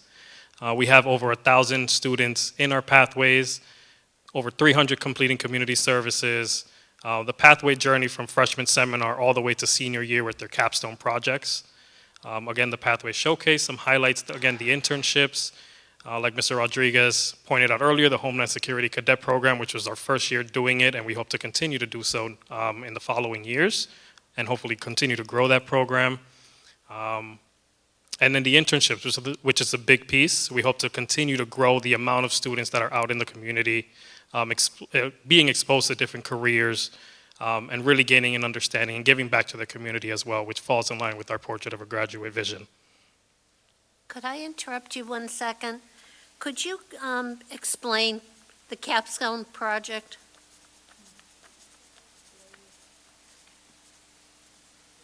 So a capstone project can take a variety of different forms. So this year, our business pathway students developed a business plan to launch their own business. What they decided to do was to design shirts and sweatshirts and basically a clothing line for LHS alumni. And you'll see it in our weekly newsletter, but you can now purchase that clothing. And we have many of our staff wearing that on Lancer Fridays currently. And so they really go through the entire process from start to finish in terms of like developing a vision for that, and then the nuts and bolts of what it takes to actually manage the media component of that, as well as how to collect, organize, and spend any profits, which are recycled back into the school. At the same time, they've benefited from our relationship with Babson, whose undergraduate students have been serving as mentors with our business students to help kind of walk them each stage through that business planning and launching and celebrating their success. And our students actually went out and saw those undergrads at Babson presenting their own capstones, so it's been a nice connection during our first year of launching that. Thank you. Sure. Also, do you use portfolio assessments anywhere in the high school? I know this is not where it would be addressed, but it just came to me. Sure. We're not currently doing that, but with our freshman seminar, that is kind of serving as a foundation, and our MIFA career preparation platform, we're hoping to kind of formalize like how students are collecting artifacts as they move through their career at LHS, and finding opportunities in the upper grades for them to present out on their academic, social emotional journey, as well as their college plans or career plans. So, Thank you. I have a couple of questions. First of all, thank you so much for this presentation. Really excited to have our high school here presenting. Love everything that we're doing between 9th and 12th grade. I'm a firm believer you can't be what you can't see. I want to encourage like internships, not just at the 12th grade, at the 9th and 10th grade. You know, I formulated the idea of wanting to be an attorney when I was in middle school, because the Haverhill Public School Systems exposed me to Haverhill District Court. So I just want to continue to challenge us that exposing our students to the potential careers that we have is hugely, hugely, hugely instrumental in them seeing themselves. Loved seeing the Homeland Security Program, FEMA, DEA, HHS. I'd be happy to make those connections. I'd love to see that being replicated with other agencies that would love to do this work, right? This is their way of giving back, so please know that I'd love to be a resource to that, and love the fact that we've had this first cohort. Would love to see additional cohorts, and I want to challenge us to believe that we can start this at the 9th grade. Love the fact that we're doing paid internships. Free internships are life-changing for our students, right? Whose parents don't know about these careers, where they're able to build valuable relationships. So again, I think this work is really, really important. Appreciate what you guys have done. Want us to challenge us to do even more. I had a question on our graduation rates. And so when you think about, Victor, about who were similarly situated, would you think like a Lynn Classical or a Lowell is a community we could compare ourselves to? Or, No, right now we're looking into more like Andover, being frank with you. okay, wonderful. Well, they are 91%, and we're at 20.7%, and I know you guys, I could never be an educator. I don't have the skill set, so I commend you for the work you guys do. And, you know, so when I look at Lawrence High, you know, our 4-year graduation rate is 20%, our 2-year is 24%. I want to challenge Superintendent, you and anyone who comes into our school districts, like, we need to do more. I know that we're focused on K through 12. I believe in the K through 16 continuum. And so, like, let's look at our budget. Do we need to invest more in early college, whatever it may be?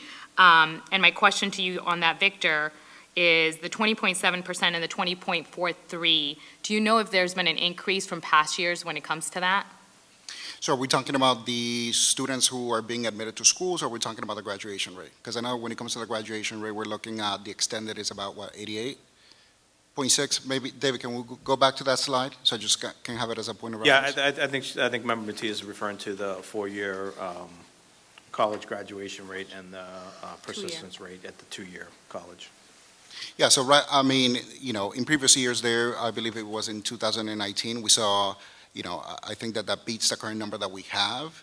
But again, just based upon the number of students that have applied to schools, right? Right now, we're looking into some of the raw data. It looks extremely promising. Just in terms of like early decision, it beats that number. So that's why I feel very confident in terms of, you know, an increase in terms of students applying to schools. You know, other factors that are important too is a lot of students are going on the vocational route, right? And that's not highlighted here. There are a lot of students who are joining the military, right? So those are all factors.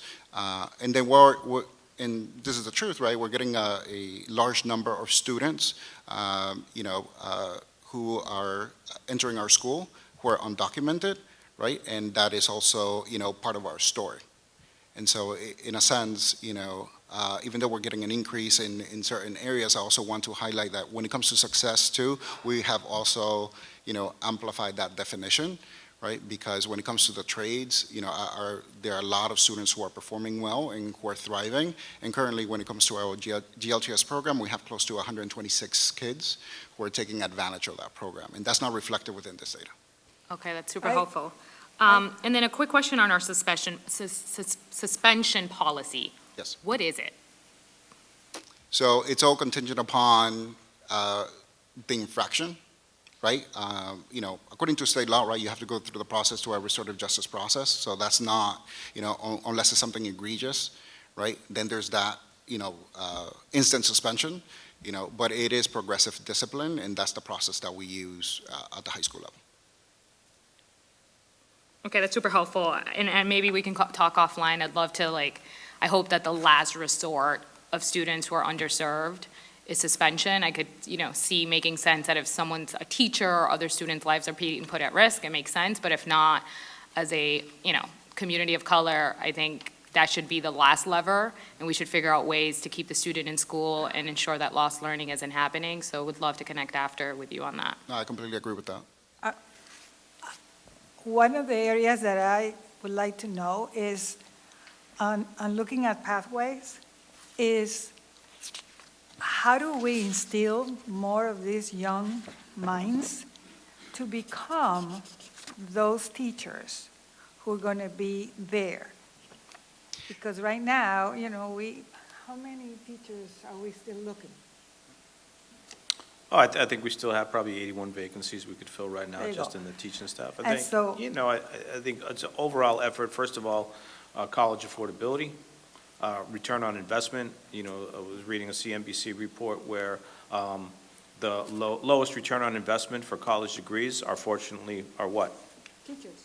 Education, people who take education. Yeah. So I think the early college expansion that we're doing, we are creating an early college pathway specifically for education, where we get students who are interested in education, get them their college credits so they graduate quicker without incurring a higher cost of, a higher level of college debt, so that they can enter the workforce. And then also, we do have our partnerships with Regis and with UMass Lowell for our current paraprofessionals who are looking to become, they are educators already, but who are looking to become licensed teachers in either early childhood, elementary, or middle school to get them, into our teacher workforce as well. So Okay. I think those are things that we're doing right now. Those are not overnight fixes. Those will take 2, 3, 4 years down the line to make the effect on the Okay, teacher but I workforce. think, we need to start earlier. No, I completely agree with you. I think it's a great question. But at this point in time, as the superintendent was emphasizing, right now we are working with the Smith Foundation. We actually received that grant, and currently we're designing we just want to ensure that when it comes to this experience, it's a full experience that truly prepares our teachers to work in urban spaces, right? Too often, there's school districts that have these programs, but in a sense, when students graduate, they are not ready to truly serve, students that, fit the profile of our students. And so, in collaboration with the Smith Foundation, even today, I just had a meeting 3 hours ago with them. We were just discussing, partnering up with, Merrimack College and Northern Essex in order for us to provide that robust experience. And then more than that, too, what we're thinking about is we're not really just focusing on the bachelor's, right? We're also looking into a free master's and the opportunities then for students to return back to that community to serve. So, the vision for us is to create a pipeline, right, that will support the needs that we have as a I just school want to district. say to you and to the team that I am willing to support whatever initiatives you have, because that's the area that I care for and has been my passion for 40 years. No, and thank you for that. And, as we engage in this planning phase, I'll certainly send you an invitation, and you can definitely collaborate and give us Yes. input, because we can all learn and to create a great structure for this kind of program. That would be great. Thank you. Thank you. I know Roberto was, it seems like it was the end of the presentation, but, I'm just going to go through some of the slides so we can just finalize it. In short, one of the highlights too is when it comes to early college, our early college program, right, our numbers continue to increase. We're going to get to the point in which we're going to need a waiting list for our kids. So before the problem was, can we actually recruit kids for early college? Now the problem that we have is, do we have enough space for the amount of kids that want it, right? And that's a great problem to have. We're close to, I believe we're close to being the largest program in the state. Close to it, not it, because I know that there's a school that is just that does early college only. But right now we're our metrics are looking great, and the exposure has been fantastic when it comes to our kids. So, I'm very proud of the work that the team has done in terms of the early college program and the expansion of the program. Victor, when it comes to our early college program, are we tracking our students' completion of 2-year and 4-year institutions? I know the Smith Foundation is a huge supporter. Are we thinking, a wait list? I hate wait lists. How are we finding new philanthropic dollars? Is Essex Community Foundation someone we can engage? Yes, I mean, at this point in time, we started that process to track, right? What is that connection between a kid who started at Lawrence High School in terms of the early college program and their actual success, post-graduation, right? The 5th year right now is showing great promise in terms of those students who continue to persist. And again, whenever it comes to the pathway, something important to understand as well is when kids get, certain certifications attached to these pathways, that allows them to get jobs that are high-paying jobs. So when they are engaging in, post-secondary options, that allows them to earn more money and to make that whole experience a lot more sustainable. Too often our kids have to decide between working full-time and, engaging in that full-time college experience. And so right now we're creating a foundation for them to be able to manage both. Next slide, Dave. So overall, when it comes to the portrait of the graduate, we're going to continue working towards increasing MCAS scores, strengthening our special education program, maintaining access and improving performance on AP exams, launching Pathways Advisory Boards, and we're going to continue to expand on these work-based opportunities. And just continuing with the high-quality curriculum, the procurement, and just implementation across the board. So LHS right now has, we have adopted high-quality curriculum 9 through 12. Mariana, I just wanted to address the question that you had in terms of, what are we doing to support students who, struggle when it comes to reading. We have a series of reading intervention courses. Next year, the idea is that through SOA funding, we're going to have a robust extended day program to support students in terms of with reading interventions and other needs that they have. And we're thinking, again, not only of the struggling students, but we're also thinking about our AP students and how we can push them to the next level in terms of performance. And so we're going to have a series of supports for those students, and we're very excited about what next year is going to look like in terms of our scores. I have a question, Victor. Sure. Have you and your staff thought about a pathway for teachers? If you had students that were interested in becoming a teacher, could there be a pathway there that the kids could begin working towards that teacher ed? So right now, just to clarify, we do have an ed pathway at the high school. This is the interesting phenomenon, right? At this point in time, we have a very small group of students that want to engage in that pathway.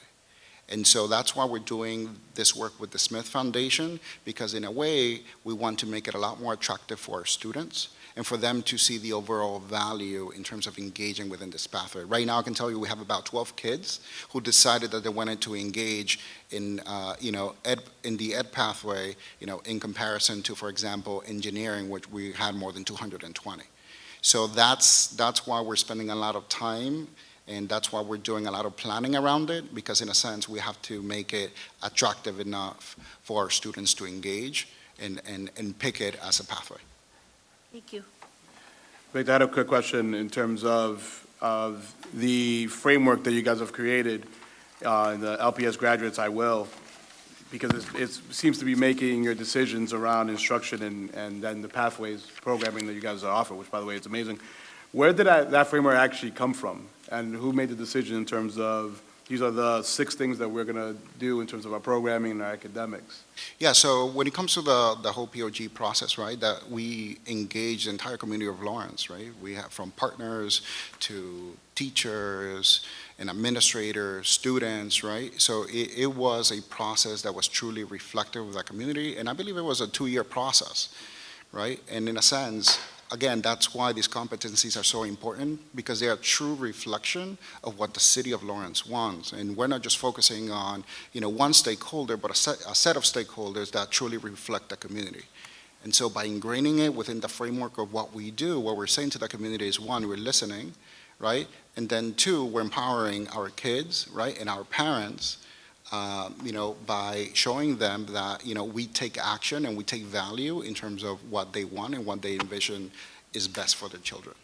And the last question I had, thank you for that, is this idea of the instructional vision that you guys have created, and part of that is rigor, and rigor seems to be a triggering word for a lot of folks in education. I actually wonder what it means for you folks in Lawrence High School. What does actually rigor mean through collaboration? Yeah, so when it comes down to it, and that's an excellent question, right? Rigor can mean something vastly different for you than for Ms. Matias here, but at the end of the day, one of the things that we based it on is the DOK, the depth of knowledge. So in a sense, we went through an exercise at the high school from 9 through 12 to, adopt the DOK and use it as a framework to define rigor, as a high school staff. And so, it has taken us a lot of time to do that alignment work. Because we're talking about 302 teachers and overall like 500 staff members, right? But in a sense, what we're getting now from the SQR is that there's coherence, that there's cohesion, and that there's true understanding of what the vision is and how to implement that vision. So we went through a lot of work, thank you for that question, just to, narrow the scope, right? And really fine tune what we mean by both rigor and collaboration, and more importantly, what does it look like within the context of a classroom? Thank you. This is one of our last slides. I know it has been a long night for everyone, but again, I think that it's important for us to just celebrate, the work that we're doing and then what the future looks like. So what you see in front of you is the Future Innovation Center at Lawrence High School. This is pretty much a makerspace. So we're going to have a dedicated space at the high school in which, our pathway teachers and any other teachers that would like to utilize the machines and the resources that we're purchasing will be able to use. When it comes to visitors, speakers, there's going to be a dedicated space for it.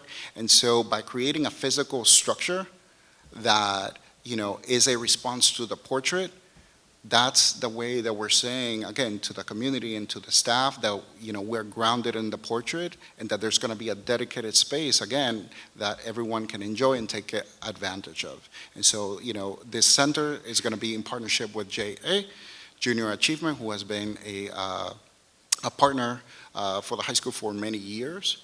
And so we're very excited, and we're going to do a grand opening in the fall.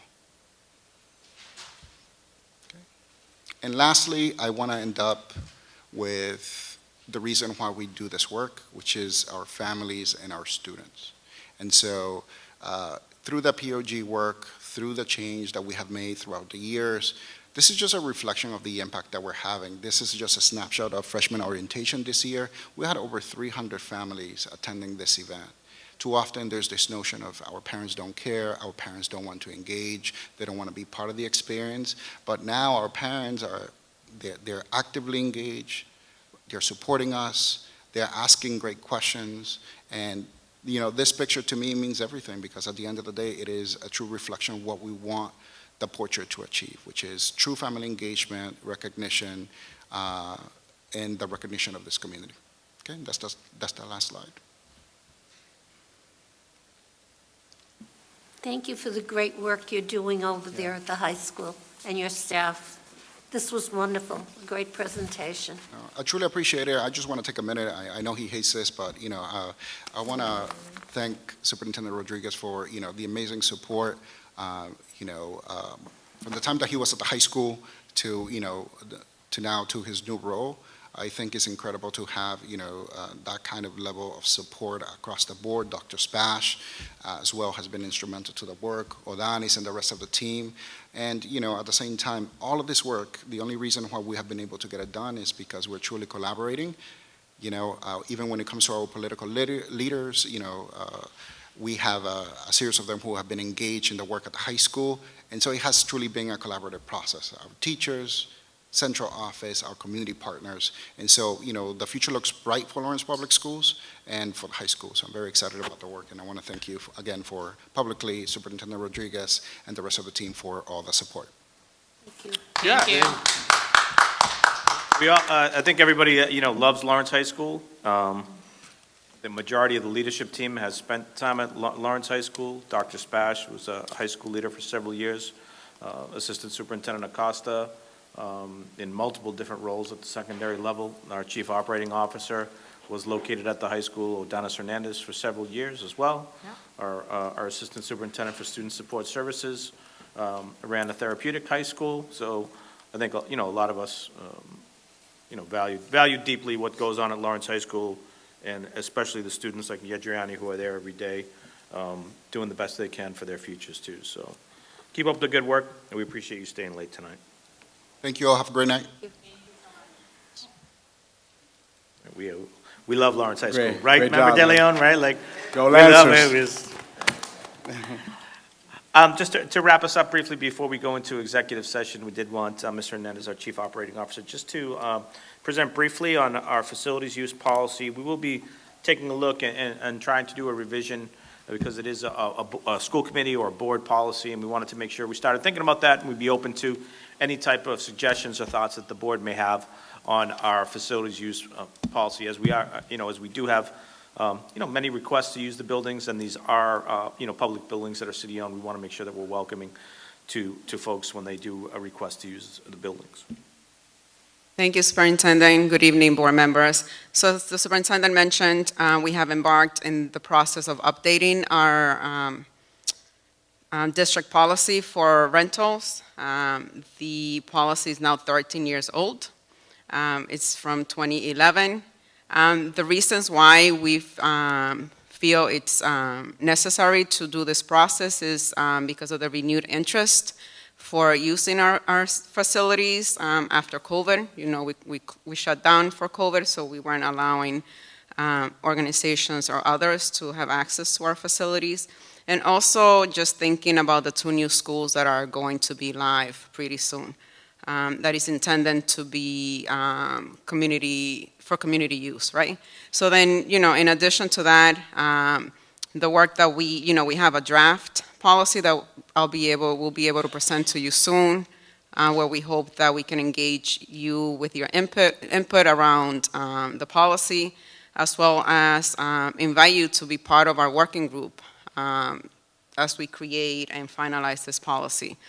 We hope to do a comprehensive set of expectations that's going to include an updated application form, required staffing guidelines, just to be more responsive to where we are, and a rate sheet for both rental fees and staff costs, such as custodial, safety, and just technical support. So again, you have in your packet and in your folders just our old policy, where we're using to draft this new policy from, and you'll see me soon as we begin this work, and we hope that you can join us through that process. I'll entertain any questions if there's any. If not, thank you and have a good night. Thank you. Thank you. Any questions before Dennis leaves? Just to add something to what Ms. Hernandez said, you know, during COVID, the buildings were closed for the most part. We did not have any requests, and we couldn't grant anything. It is such a dated policy because, you know, when receivership first came to pass, you know, the policies, you know, they were in the hands of the superintendent receiver. And now, as the board is the receiver, and at some point, you know, there are steps towards local control, we wanted to make sure that the board had input on policy revisions, as this will be the purview of the board to make these decisions, and of course, the school district will implement those policies. So just, we're looking for, you know, folks to just take a look through over the next month and perhaps revisit this at the next meeting briefly or the June meeting, just for additional thoughts on what, if there should be any changes, any type of rate changes, you know, how do we pay for the custodians and the safety officers who are necessary when we do have the buildings open, right? Because when we do open up the buildings, we have to make sure that like if someone is using this area, for example, we have to make sure that folks aren't wandering around other parts of the building while they're here. So just general ideas on that to make sure that the buildings are accessible but also safe, and that there is no damage when the buildings are being opened. Thank you, Superintendent. And I know, Danis, thanks for staying so late. So makes perfect sense. Happy to see you guys, you know, taking this on. Could we get access to what the scheduled fees are that are going to be recommended? And I assume that the second page on this document are the policies. Okay, great.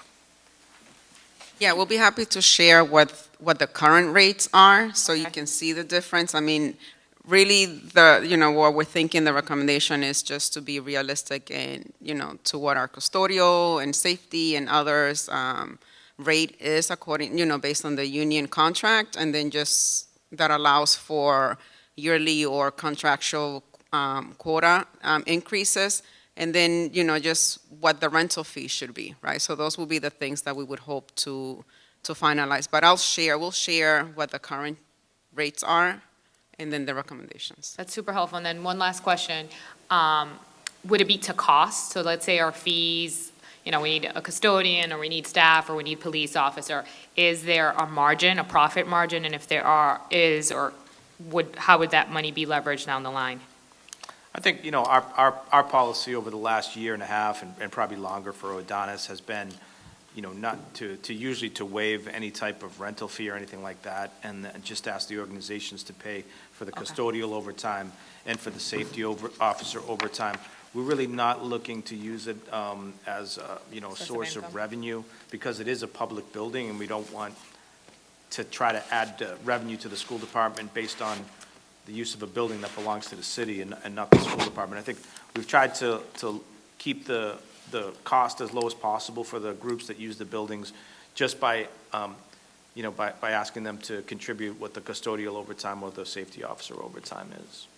Sounds good. Thank you. Are we all set? Okay, thank you, Dennis. Thank you. Thank you. Superintendent, thank you thank you for all your reports this evening. They were just wonderful and showcasing our district in the best light possible. So on behalf of the board, I'd like to thank you for that. At this time, I'd like a motion to move into executive session for the purpose of collective bargaining with union personnel. We will not be reconvening in open session after the conclusion of the executive session. Could I have a motion, please? So moved, Madam Chair. Thank you. Second, please. Second. Thank you, Edgar. Maria, please call the roll. Yes. Yes. Yes. Maria Muller. Yes. And Chair Patricia Mariano. Yes. Motion passes. Thank you. Our next LAE Board meeting will be held on May 8th, 2024. Thank you and good night.